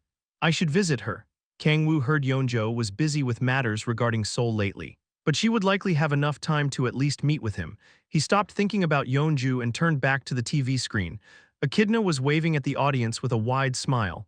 So, she won all the rookie awards as soon as she began working as an idol. Ho ho, you know how cute our Echidna is, she's also an amazing singer. Siala puffed her chest out, proud of Echidna on TV. Kang-woo snickered, seeing Siala acting like a parent boasting about their child. Yeah, she sure is cute. No one could deny that Echidna looked insanely cute in her stage outfit. Is this what you call a successful otaku? Kang-woo recalled Echidna going crazy over a certain idol anime. The posters and figures of that anime were still filling her room.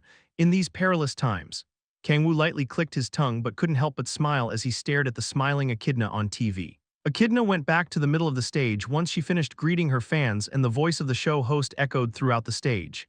Now, then we will be broadcasting Echidna's performance live. Make sure you put in your vote to vote. Use the number. A number popped up at the bottom of the screen. Kang-woo pulled out his smartphone without hesitation and sent dozens of votes that cost 201. The hell, why does this only work once? He made dozens of votes but only one went through. He frowned as he fidgeted with his smartphone. It's only one vote per person.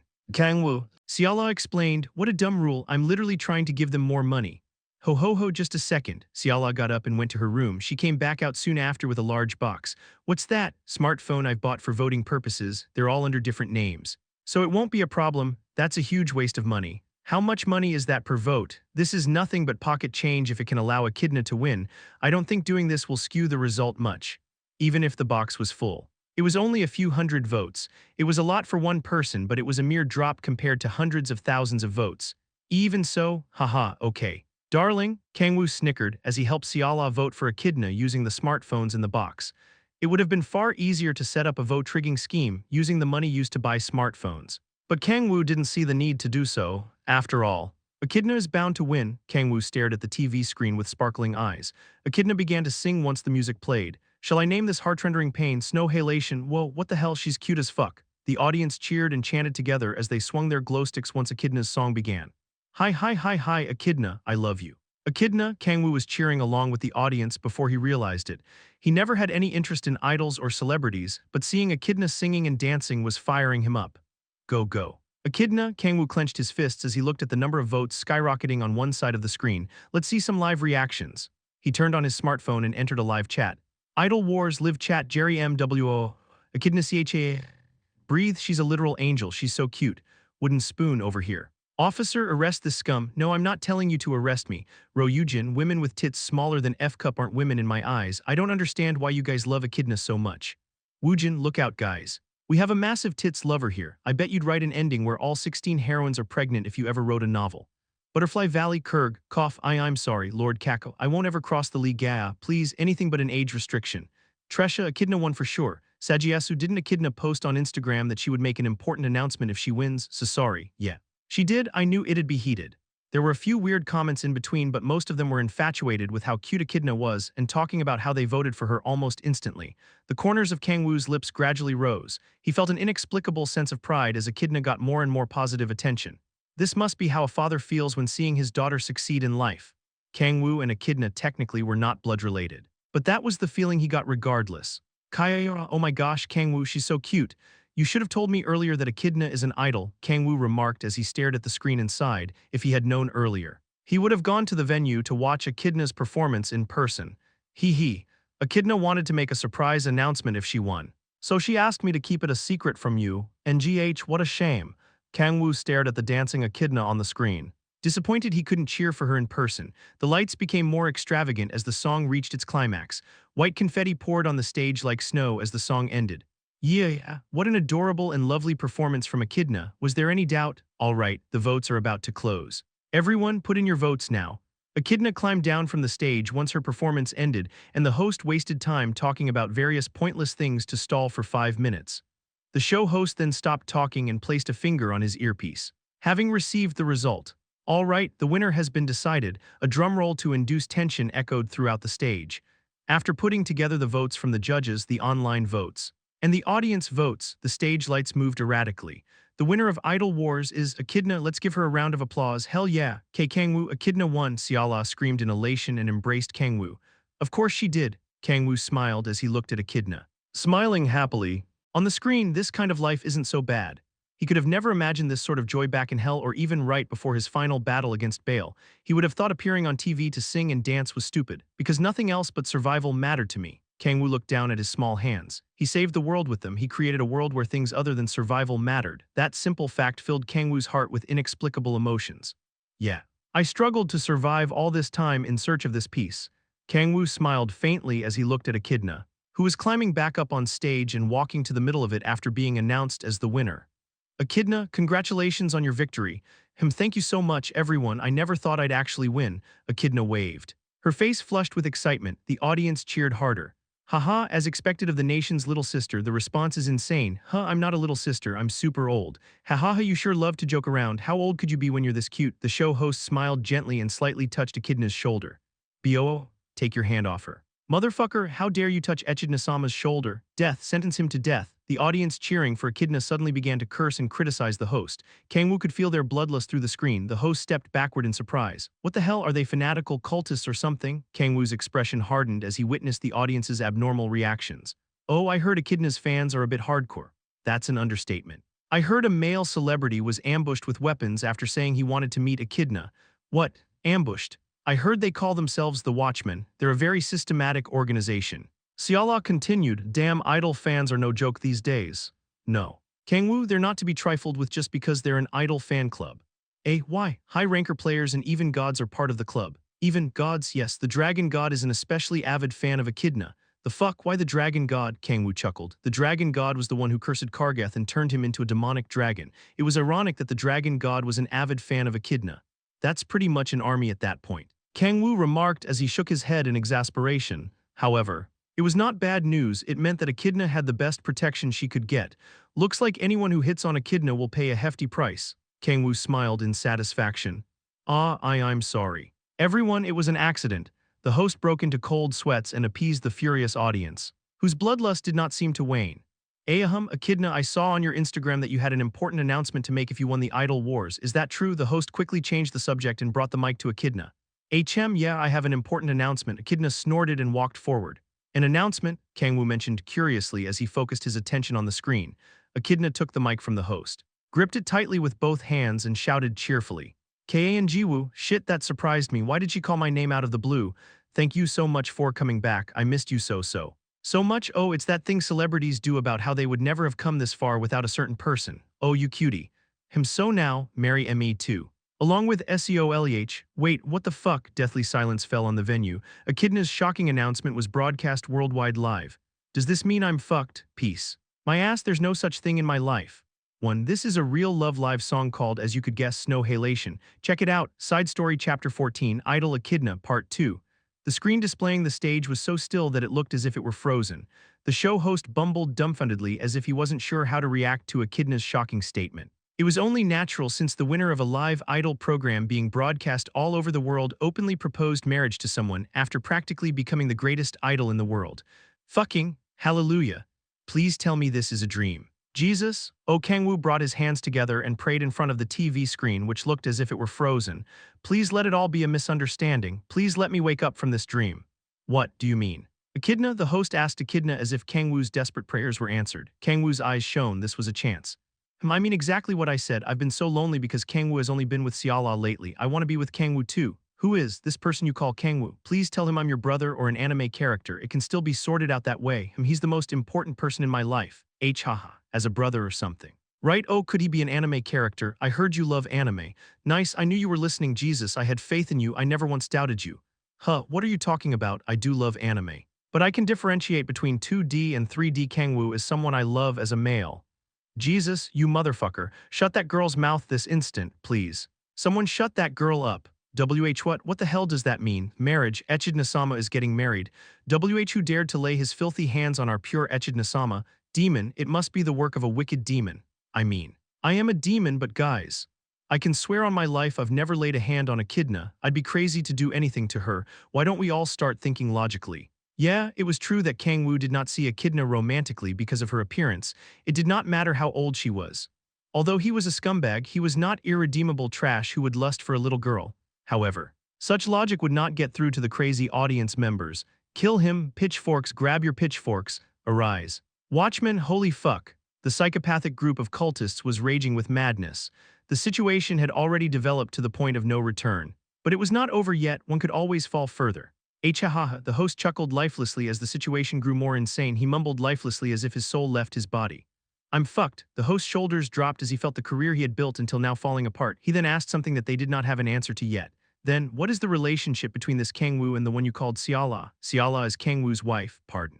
The host's expression crumpled further, to put it simply. Echidna had proudly professed her love to a married man on a live program being broadcast throughout the world. No. Her actions couldn't even be called proud, they were insane. Deathly silence fell once again. The crazed audience members couldn't help but remain silent as they were faced with true insanity. Darling. Kang-woo called, yes, Kang-woo, I think I'm fucked. I think so too, Siala nodded as she blankly stared at the TV screen. Echidna's fans were known to be like diehard cultists. There was no question how they would take Echidna proclaiming her love to a married man. They'd think that married man corrupted the pure Echidna. Humans tended to believe only what they wanted to believe, whatever the truth was. Kang-woo would be remembered as an irredeemable trash who lusted for another woman, a minor no less. Despite already having a wife. Kang-woo squeezed his eyes shut as if getting a headache. That wraps up today's episode of Idol Wars. This program is sponsored by what? Jay, just shut up and cut to commercial. You understood. The host ended the program after receiving an order through his earpiece. It seemed they decided the situation could no longer be salvaged. Silence fell in the living room of Kang-woo's apartment once they turned off the TV. Darling. Yes. Ask Lilith to get me a member list of that Watchmen fan club. They had become enemies with whom Kang-woo could no longer live under the same sky. He needed information about them beforehand. Oh. And Kang-woo gritted his teeth as his eyes gleamed. Call Echidna over right now. HNGH. Echidna, who came back home after Siala hurriedly contacted her once the program exploded, was kneeling on the living room floor with her arms raised.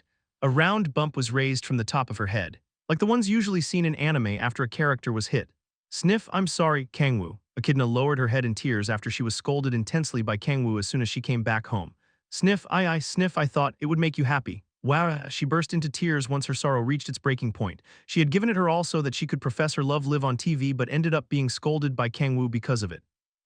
Kang-woo sighed as he looked down at the crying Echidna. He knew he shouldn't succumb to those tears, but his rage naturally faded as he stared at Echidna bawling her eyes out. Well, what's done is already done. He clicked his tongue and placed his hand on Echidna's head. Echidna's tears stopped as Kang-woo gently patted her head. He took out a tissue and handed it to Echidna. Echidna blew her nose hard and slowly got up. Are you forgiving me? She asked. Nothing's gonna change even if I scold you now. Also, I already figured out a way to resolve this mess. Echidna's diehard fans would investigate Kang-woo after hearing her shocking statement. And they'll come to find me to be a little boy who looks even younger than Echidna. No one in their right mind would think of him as a married man. They'd think Echidna was mistaken somehow. His young and weak body would unexpectedly become what would allow him to escape threats to his life. Besides, Kang-woo had nothing to worry about even if Echidna's diehard fans attacked him. If they think they can kill me, they're welcome to try. Kang-woo had long since become immune to death. His powers were restricted due to his body's reconstruction. But his immortality was separate from that, meaning he had nothing to worry about, even if among Echidna's diehard fans were high rankers or beings with deific essence. Rather, he would welcome attacks from such diehard fans since they would help stimulate the demonic sea's survival instinct. Thank you. Kang-woo, Echidna smiled radiantly and jumped to hug Kang-woo. She snorted like she always did and then continued carefully, so. Kang-woo, will you marry me? Echidna stared at Kang-woo with sparkling eyes. Kang-woo did not even have to think about his answer. He answered firmly no. Echidna's eyes dropped in shock. She asked lifelessly. Why you accepted Lilith? Echidna expected Kang-woo to accept her as well since he accepted Lilith on top of Siala. Lilith is different. Kang-woo shook his head and continued, Echidna, I'm sorry. But I can't see you as a woman at all. Age was not the issue. Echidna in her human form did not look woman-like at all, no matter how much she desired to be with Kang-woo. He couldn't accept someone whom he didn't see as a member of the opposite sex. Is it because I'm young? Echidna asked as she twiddled her thumbs. Kang-woo thought about his response but decided to answer honestly. Yeah, but I'm older than Siala. Echidna pouted as if she couldn't accept that answer. Age isn't the issue. What matters is whether I see you as a member of the opposite sex or not. Echidna thought in silence. Her eyes then lit up as if she realized something and asked, "Then will you marry me once I mature?" Kang-woo slurred. Once time passed and Echidna became a mature dragon, her polymorph appearance would also naturally become that of a mature woman. "I'll think about it when the time comes." "No, you have to answer me now." Echidna pulled on Kang-woo's arm like a predator clinging to its prey. Kang-woo stared at Siala with a troubled expression, just like the matter with Lilith. He couldn't make this decision alone. Siala smiled bitterly and remarked, "I still can't imagine Echidna as an adult." She gently patted Echidna's head and continued, "But if your feelings remain unchanged until then, I'm fine with it." HHMMMMMMM, Echidna excitedly snorted. "Siala, Siala, Siala, I love you so much." Oh. "Milk, I need to drink tons of milk to mature." "Siala, gimme milk." "Kaya, WH, what are you doing?" Gasped. Kang-woo couldn't help but swallow his breath as he witnessed the spectacle playing out in front of him. "Milk won't come out of there no matter how much you suck." Bells were ringing inside his head for some reason. Kang-woo coughed as he stared intently at the two entangled women. Should I call this all's well that ends well? The issue with the die-hard fans had yet to be resolved. But it would resolve itself one way or another over time. It was more important that they managed to come to a resolution regarding Echidna's feelings. "Oh right, Kang-woo, how was my performance?" asked Echidna, who was clinging to Siala. As she approached him, Kang-woo smiled and gave her a thumbs up. "My eyes almost popped out from how cute you were." "More praise me more." "Heh, you were so amazing that I didn't even care about anyone else's performance." Kang-woo ruffled the bright-eyed Echidna's hair. "That aside, you sure made a name for yourself. I remember how much you loved that idol anime." "I'm a real idol now." "Yeah, you sure are. Come to think of it, what was the name of that anime again?" "Oh right. I remember." Kang-woo clapped his hands together and smiled. "It was like Idol Master or something like that, right? Bash." "Kurg." Kang-woo was sent flying by Echidna's sudden roundhouse kick. He looked up incomprehensively. His chest clenched and saw Echidna panting in anger. "Kang-woo, you idiot moron, anemone. I am at S. I am at S. You don't know anything, Kang-woo, I hate you." Echidna, who seemed more shocked than when her proposal was rejected, turned around in anger and stormed into her room. Bang, she slammed the door shut behind her. Why? Kang-woo looked at the closed door with his chest clenched. "What's so bad about Idol Master?" He burst into tears of frustration. Side Story Chapter 15 Wikiholic Part 1 TSSSSSSSSS. White steam fumed explosively from the back portion of the black armor, forming wings. The intense heat from the steam distorted the air like a heat haze. Power immense enough to destroy even the largest mountain in the world with one strike gathered into a fist. Truly befitting the deific name of domination. The energy that could obliterate everything in its path smashed into a little boy. Rumble, the training room, protected by several dozen layers of barriers, shook like an earthquake. The nightmarish violence turned the defenseless little boy into mush. Wriggle, black mucus as viscous as tar flowed from the little boy who had popped like an overinflated balloon. Heavenly Dragon just then. An extraordinarily handsome young man wielding a sword enveloped in white frost leaped into the air. An illusion of a spiraled blue dragon roaring formed around him. The blue dragon then bared its sharp teeth and charged at the black mucus. Rampage, slash. Slash, slash. Hundreds of supersonic slashes split the space in less than 1 second. Creating a massive storm, the blade storm split apart the squirming black mucus in an instant. The destruction was so horrendous that no living being should have been able to survive it. Wriggle, Kurg, Herg, however. The tiny pieces of the black mucus suddenly expanded in size, spread apart like a fan, and aimed for the young man with a sword. "Watch out!" The giant in black armor pushed the young man away and stretched out his arm to block the fan of black mucus. Crunch, crunch, crack, the sound of metal getting ground echoed. The countless white teeth protruding from the black mucus devoured the black armor protecting the giant's arm. Being reduced to rags, the white teeth sunk into the giant's exposed muscular arm. "Shit!" The young man with the sword jumped off of the giant's shoulder and into the air. He raised his arms. A massive condensed sword energy surging from his sword and swung down at the black mucus devouring the giant's arm. Whoosh! Gasp just then. Gold and black flames ignited from the black mucus. They were the flames of veracity that blazed with chaos as its fuel. The flames that looked like a black sun absorbed the blue sword energy in an instant and squirmed aggressively. Arg! The flames of veracity did not leave burn marks. They left lacerations on the skin as if attacked by a wild beast. The young man grimaced from the excruciating pain of getting his skin ripped apart. But only for a moment. He stopped the bleeding using his chi and gripped his sword tightly. "Haraya!" The giant, whose black armor was now tattered, also clenched his fists and roared. "That's enough," muttered a mouth that appeared from the black mucus. The young man and the giant stopped in their tracks. Heya, Kurg." The young man grimaced as he held his wounds, and the giant crouched as he clenched his ragged fists. Wriggle. Wriggle. It took a little over 10 seconds for the squirming black mucus to take the appearance of a human. The little boy's body, which had turned into mush after getting smashed by the giant's fist, turned back to normal without a scratch on him as if nothing happened. Kang-woo, the little boy, checked his body's growth first, hastening the reconstruction as per the influence of the demonic energy from the abyss, growing the body by 0.02 cm. Got him it. Kang-woo cursed as he read the message window that popped up in front of him. The effect is getting weaker and weaker. The method of stimulating the demonic sea by harming his body with Balrog and Kim Si-hun's help was slowly losing its effect. I've grown 5.78 cm in total so far. Kang-woo thought he would get to his former appearance in no time since he grew over 4 cm the first time. But the effect drastically waned after the first time. If it's this little even after Si-hun took part in it, I might not even grow at all the next time. He clicked his tongue as he stared at the blue message window. He could hypothesize why the method was losing effect so quickly. It's not that the harming of my body is wrong. Stimulating the demonic sea through physical harm was no doubt effective in hastening his growth. The problem is, Kang-woo stared at Si-hun and Balrog with narrowed eyes, even if Kang-woo was getting destroyed by their attacks. The demonic sea was no longer getting stimulated because it had simply grown used to their attacks, and no matter how much bloodlust they exude, it won't compare to actual bloodlust. Si-hun and Balrog held unwavering trust in Kang-woo, even if they were to attack him with bloodlust at his command. They couldn't exude bloodlust with the unfaltering desire to kill him. The demonic sea realized that Si-hun and Balrog were not a threat to it. Doing this is pointless now. He needed someone else who could drive him to the brink of death and stimulate the demonic sea. Most of all, they needed to be an enemy who held undeniable hostility against him. Unlike Si-hun and Balrog, who were only pretending to try to kill him. Easier said than done. Where the hell am I gonna find someone like that? Kang-woo sighed deeply. It would be almost impossible to find an enemy powerful enough to stimulate the demonic sea. And most of all, he slowly turned to look at Si-hun and Balrog, who were treating their wounds as they panted heavily. People might think Kang-woo was extremely strong despite being weakened, since he was easily defeating those two monsters who could defeat top-ranked gods. But there was a fatal flaw in that thought. I'm only fighting using the demonic sea that naturally flows out when my body regenerates.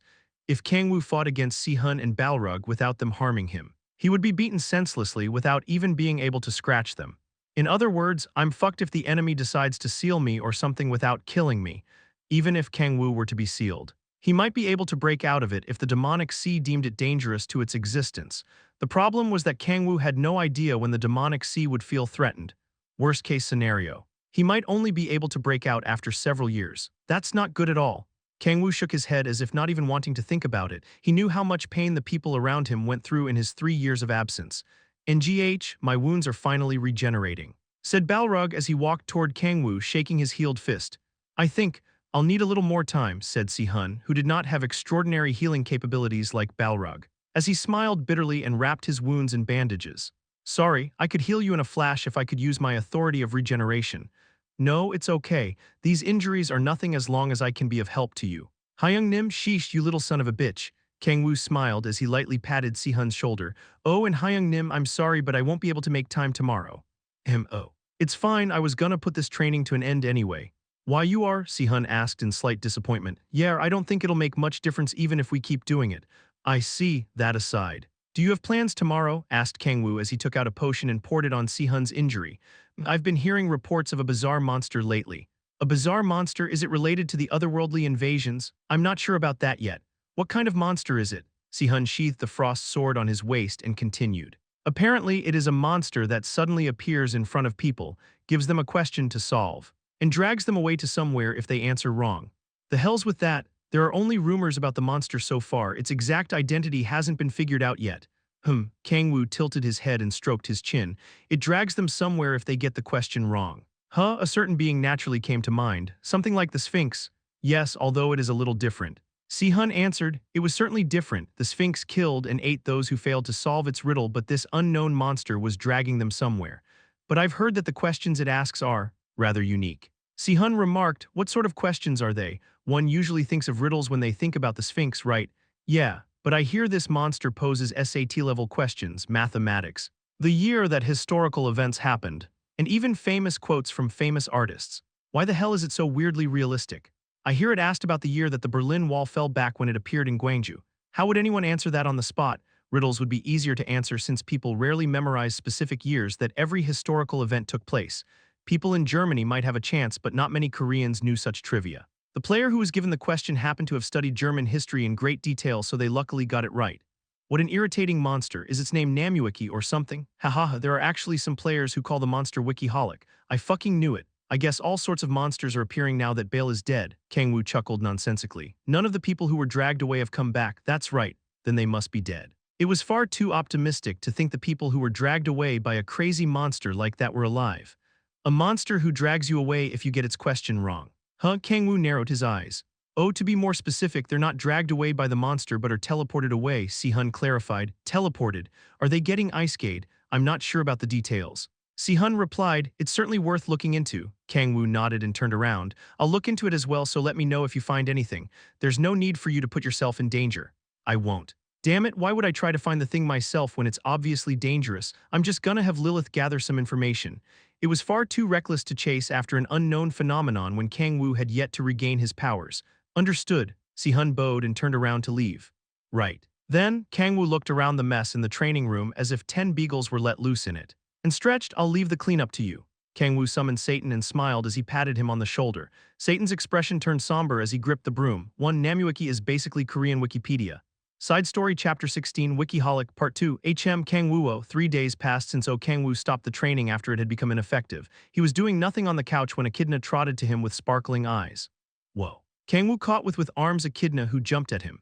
It was like a loving daughter hugging her father, but it did not look that way because Kang-woo was shorter than Echidna at the moment. Are you staying home today as well? Asked Echidna excitedly as she wrapped her arms around Kang-woo's neck. Yeah, training won't get me anywhere anymore. It would be different if there were some other way to hasten the reconstruction process. But Kang-woo had no choice at the moment but to wait until the reconstruction took place naturally. I want to regain my powers as soon as possible. Kang-woo glanced down at his lower body. Tears welled up as he recalled the lifeless Francois and he sighed. If only mimicry could solve the problem, back when Kang-woo realized he could use mimicry. He wondered if he could return to his original form if he used it. Although temporary, he would be able to see Francois in his former glory. However, he was met with a despairing truth. Fuck. It was indeed possible to return to his original form using mimicry. He had even joyfully gone to the bedroom with Han Xiala after using it. But to think mimicry had such a fatal flaw. Kang-woo bit his lip in irritation. I couldn't feel a thing, to make a simple comparison. Mimicry was like wearing a flesh suit that could freely change shape.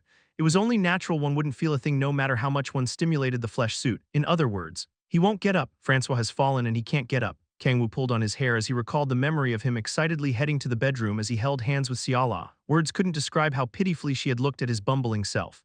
I'm impotent, what do you mean? Doctor, tears flowed down Kang-woo's cheeks. Are you crying, Kang-woo? Asked Echidna as she looked up at him in surprise. It's nothing. Kang-woo answered as he shook his head. Echidna snorted softly and rested her head on Kang-woo's lap.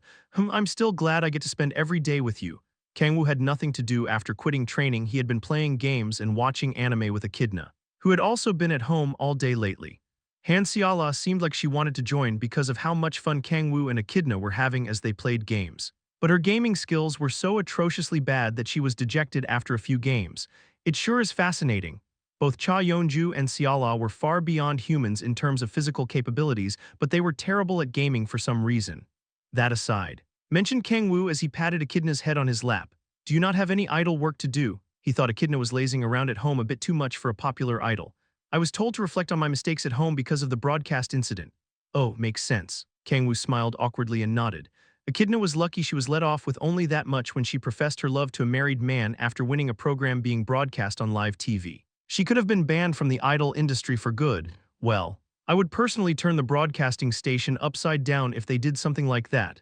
Even if he was powerless at the moment, he still had a card to play known as Kim Si-hun. Making a mere broadcasting station kneel to him was of no consequence. What about your fan club? Kang-woo asked. Her diehard fans who called themselves the Watchmen were the bigger issue. They kept cursing at you and saying it was all your fault. So I gave them an earful. Echidna sprang up from the couch and proudly placed her hands on her waist. She snorted proudly and pounded her flat chest. I told them not to mess with you since no matter what anyone says. You're the most precious person in my life. What? Why are you fanning the fucking flames? I mean, I need enemies who can stimulate the demonic sea. But Kang-woo did not want to get his shit beaten out by Echidna's fans. Forget that, it was far too dangerous. For them, not me. Even if they managed to kill Kang-woo, they might be gravely injured or even die from getting swept by the demonic sea that naturally flows out while he regenerated. Even Si-hun and Balrog were injured from it. Even if they're out to get me. I don't want to kill Echidna's fans, thought Kang-woo as he clicked his tongue. In the end, it was their choice to make. If the fans ignored Echidna's words and attacked Kang-woo, they would pay the price. Ho ho ho, there is no need to worry. The ones who call themselves the Watchmen have no idea what you even look like, my king, said Lilith, who entered the house without a sound and hugged Kang-woo from behind. Kang-woo, having gotten used to it, turned back to Lilith with no sign of surprise. Did you do some info manipulation? He asked. Yes, I concealed your identity so that you wouldn't have to deal with annoyances. Nice work. Kang-woo thanked Lilith, who already took care of it despite him not instructing her to. Lilith blushed and smiled. Anything for you. My king, right? I also investigated what you asked me to. Wikiholic, yes. Lilith sat next to Kang-woo and continued to summarize. It's exactly what you heard from Sihun. It suddenly appears in front of you with a question to answer. If you don't get it right, it teleports you to an unknown space. He sure loves sticking to that concept. To point out, it only appears in front of players. And it doesn't just appear in one region, it has been spotted all over the world. All over the world? Yes, I believe it has an ability that allows him to travel through space. Is there a chance that there's just multiple of them? Lilith shook her head and replied. After gathering information from witnesses, no more than one person has come across the Wikiholic in a specific time period. There could indeed be several of them since it has been witnessed throughout the world. But it is highly unlikely that there are several beings with such a unique ability. That's true. It would be a pain in the ass to deal with monsters possessing such an annoying ability. According to eyewitnesses, it looks like a giant lion with a gold mane. Is it a sphinx for real? That aside, does no one know how strong the monster is? One could answer the Wikiholic's question correctly to survive. But the easiest way would be to just kill it. It's probably strong if it has survived until now. Kang-woo had not heard how strong the Wikiholic was. It's hard to tell. Lilith expressed, how so? Wikiholic doesn't attack anyone. It doesn't attack, Kang-woo narrowed his eyes. It was an even bigger problem if it didn't attack because it meant it had been causing havoc without needing to attack. There have been many survivors who attacked the Wikiholic. But the monster almost felt invulnerable. They say it was like hitting an unbreakable wall. So it must possess deific essence. Surmised Kang-woo as if it were obvious. Around beings with deific essence was a naturally forming barrier that provided nearly absolute protection against attacks not imbued with divinity. It can be broken with stupid amounts of sheer strength. However, not many people on Earth without deific essence were strong enough to break through the barrier. The majority of them would tire out before even leaving a scratch. Has anyone run away instead of answering its question? Asked Kang-woo.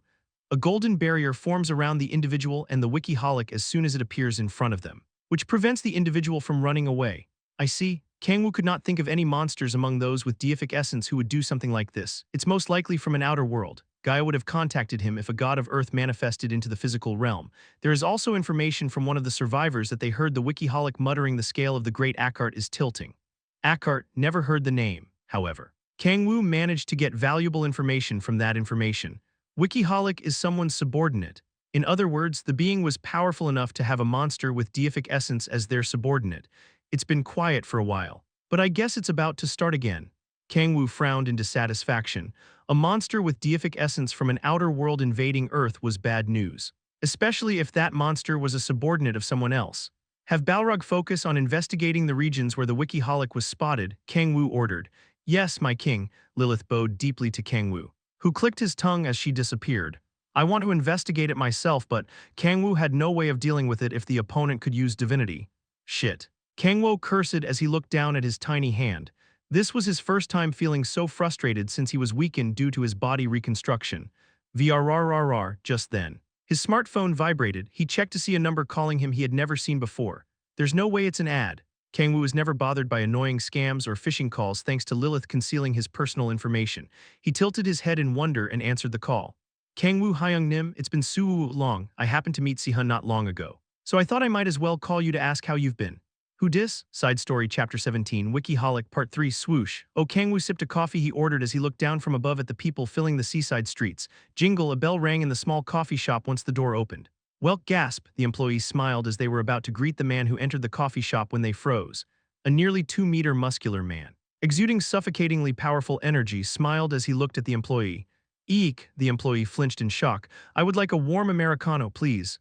Pardon? Ah, yes. Sir WH, what size would you like? Heh, the largest you have, unlike his appearance. The affable man politely handed the employee his credit card. He then received a guest pager from the employee and turned to the coffee shop window seats. How long has it been? It is so good to see you again. Kang-woo Hyung Nim. The man stared at the little boy sitting at the window seat in disbelief. His mouth agape, Kang-woo clicked his tongue and rolled his eyes. I told you over the phone that I shrunk for reasons. Haha, I did not think you had gotten this small. The way you speak is straight out of a martial arts novel like always. I love martial arts novels. I didn't ask, said Kang-woo, smiling as he stared at Kang Tisu, whom he had not seen in a while, to the point he could barely remember him. Have you been well? Of course I have, all thanks to you. Hyung Nim. Tisu sat down and nodded strongly. After all, you saved this world from the hands of those wicked demons. Kang-woo narrowed his eyes as Tisu shouted excitedly. How do you know that? Kim Si-hun was publicly known as the one who saved Earth by killing the demons from the ninth hell who invaded Earth. Only a few people knew that Kang-woo was the one who killed Baal and saved the world. You might not have seen me. But I was also battling the demons in Seoul 3 years ago, Tisu expressed. Oh right, you were a member of Guardians too. And just then, as I was running away after we were ordered to evacuate, I saw you fighting against the leader of the demons by pure coincidence. That's why I had an inkling that although it wasn't public, it was all thanks to you, I see. Wait a second, then does that mean he saw me turn into a demon? Si-hun, Cha Yeonju, and others he was close to knew about his true identity. But Tisu did not know Kang-woo was a demon. The wings and horns you had back then, Tisu slurred. Fuck, he saw them, shit. What should I say? How can I bullshit my way out of having demon wings and horns? Were they cash items? Is this dude an idiot? Yeah, they're custom-made equipment I poured a lot of money into. Wow, I knew it, I do not know where you got them. But they were so cool, flames were coming out of them too, a man has got to have wings. Kang-woo's expression grew darker as he stared at Tisu, clenching his fist in amazement. Was this guy always this stupid? He searched through his memories, but he couldn't recall them right away as if they were covered by a thick fog. No wonder. We've barely kept in touch. Kang-woo had not kept in touch with Tisu from around the time he dealt with Korea's demon cult and went to Japan. You can't go wrong with an Americano, Tisu, who came back to the table after getting his coffee from the counter, down the steaming coffee like it was a cold beer. Seeing that, Kang-woo's memories of Tisu became more vivid. That aside. How is sister-in-law doing? Asked Tisu after emptying his coffee cup and then smiling bitterly. She's doing great. Of course, we're even thinking about getting married soon. Whoa, you guys were already hitting it off when I first met you two. But already, I knew you two were meant to be from the moment I met you guys. Tisu shouted excitedly and nodded repeatedly. It sure was nice when I first awakened as a player. Running gates with Si-hun and sister-in-law, I'll be able to brag that I used to be in the same party as Si-hun for the rest of my life. Tisu pounded his chest. His expression full of excitement carried a sense of sorrow he couldn't hide as he reminisced. Kang-woo remained silent as Tisu shouted noisily to shoo away his sorrow. He could tell where Tisu's sorrow stemmed from. I was planning on raising Tisu to the end in the beginning. When Kang-woo first discovered Tisu's talent, he was thinking about raising Tisu as a dependable tank who could protect Siala. However, it did not take long for him to scrap that idea. Because Si-hun appeared, Tisu was highly talented but couldn't compare to Si-hun. No. Comparing the two was pointless, considering the rapid growth Si-hun displayed. If I had to say, Siala was more the unexpected variable. Si-hun possessed enough talent to shock Kang-woo from the moment they met. But Siala ended up growing at a speed on par with Si-hun because of Serif's soul, which Kang-woo had not expected in the slightest. Hence, Tisu was naturally left alone. He fell behind. Unable to keep up with the two of them. He fell so behind that even if he were in a party with Si-hun and Siala, he would only get in their way. Wipe that gloomy expression off your face. Even I know I am nowhere near good enough to stay with them, remarked Tisu as he laughed heartily. Sensing the somber mood.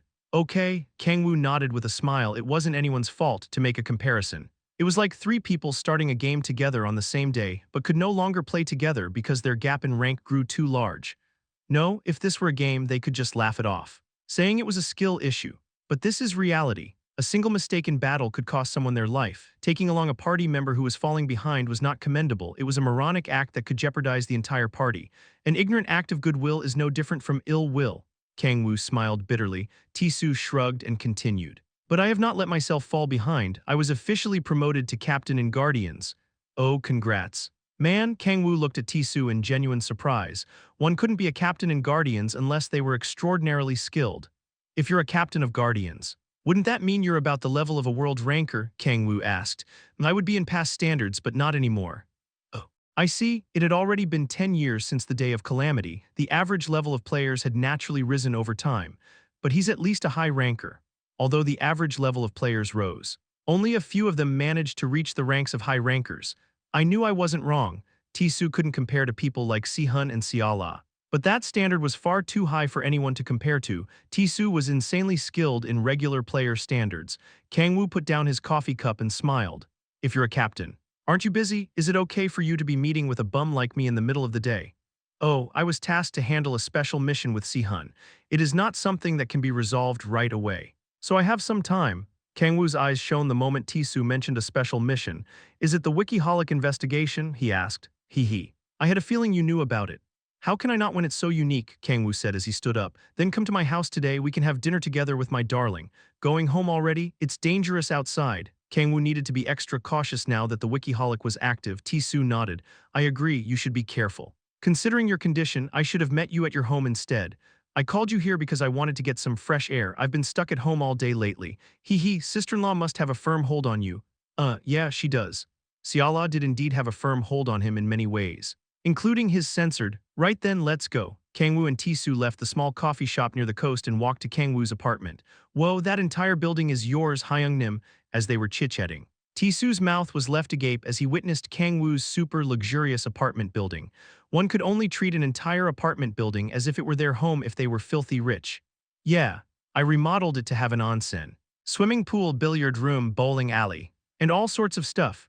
Such facilities were made, but they only used the onsen because the entire building would collapse if Balrog or Sihun were to bowl. I am so envious. Hee hee, I'm sure you make lots of money yourself.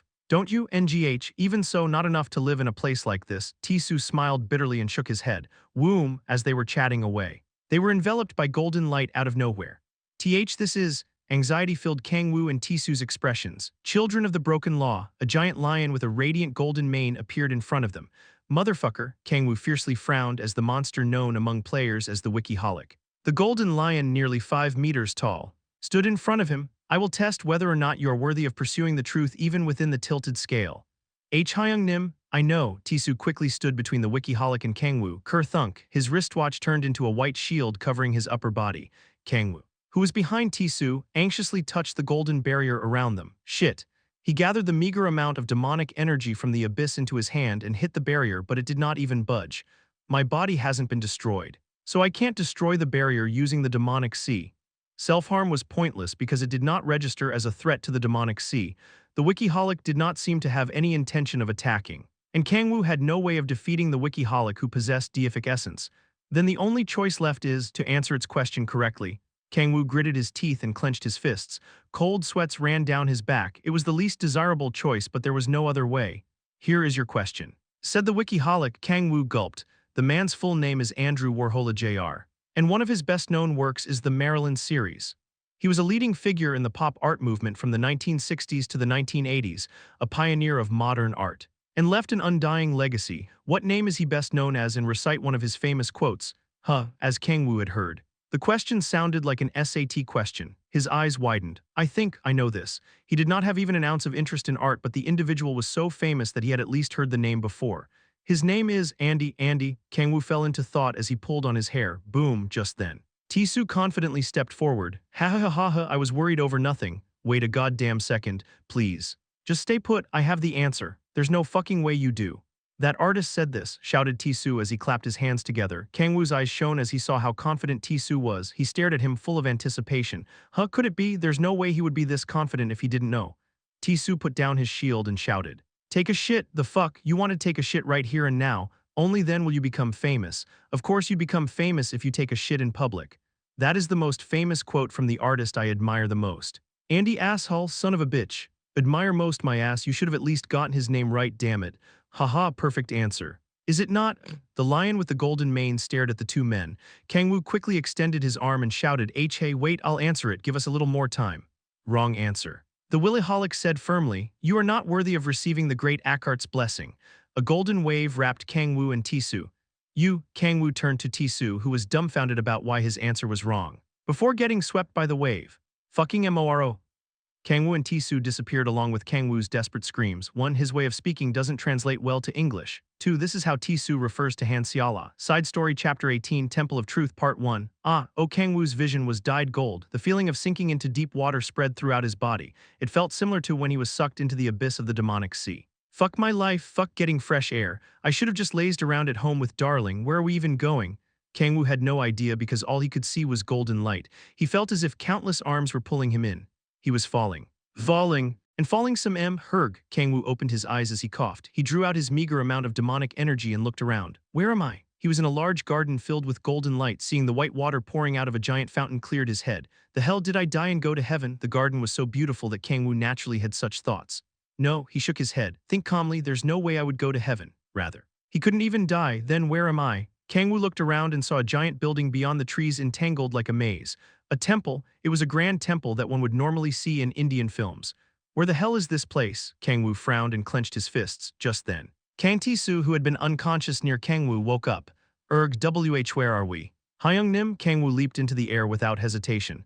Umothrfuck. Kurg, bash. Kang-woo furiously kicked Ti-soo's chin with all his might.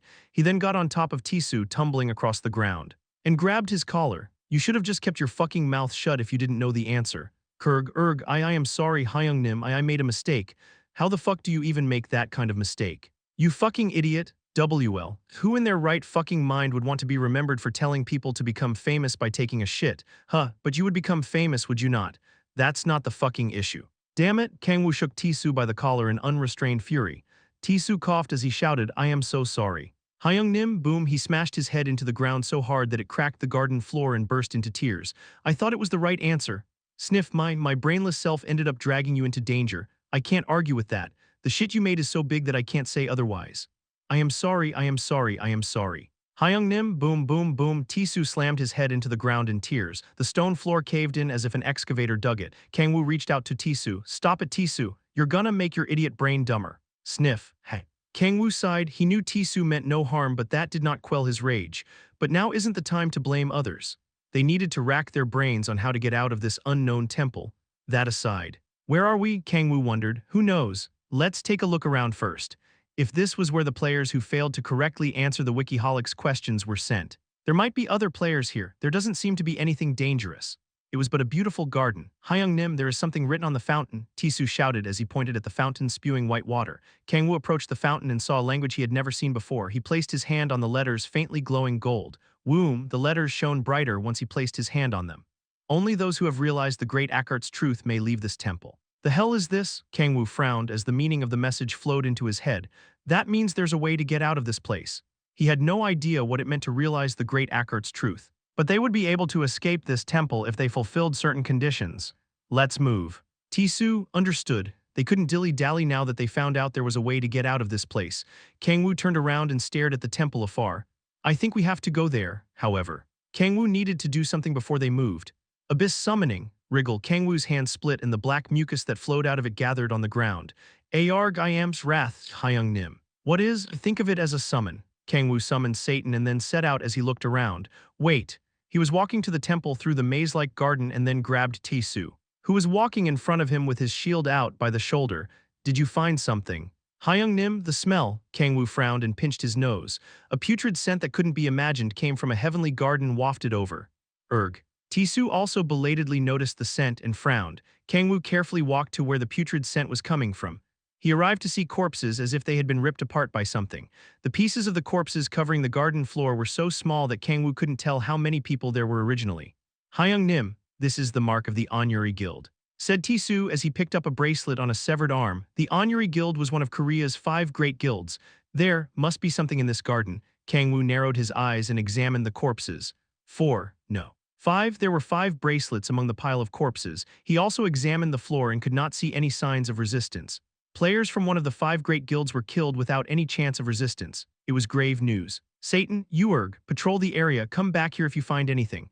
Now that they realized something was in the garden, they couldn't recklessly advance. Kang-woo commanded Satan to scout the area. Found, corpses. Kang-woo and Ti-soo were crouched in hiding when Satan came back.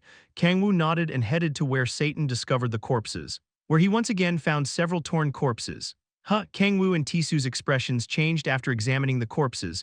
They're not human. There were wolf heads and limbs covered in fur. 6 corpses of what one would call werewolves were torn apart and covered the floor.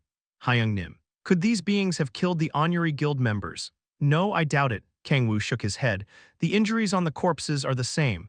The shape of the injuries on the Onyuri Guild members and the werewolves were the same, meaning the same entity killed the 2 groups.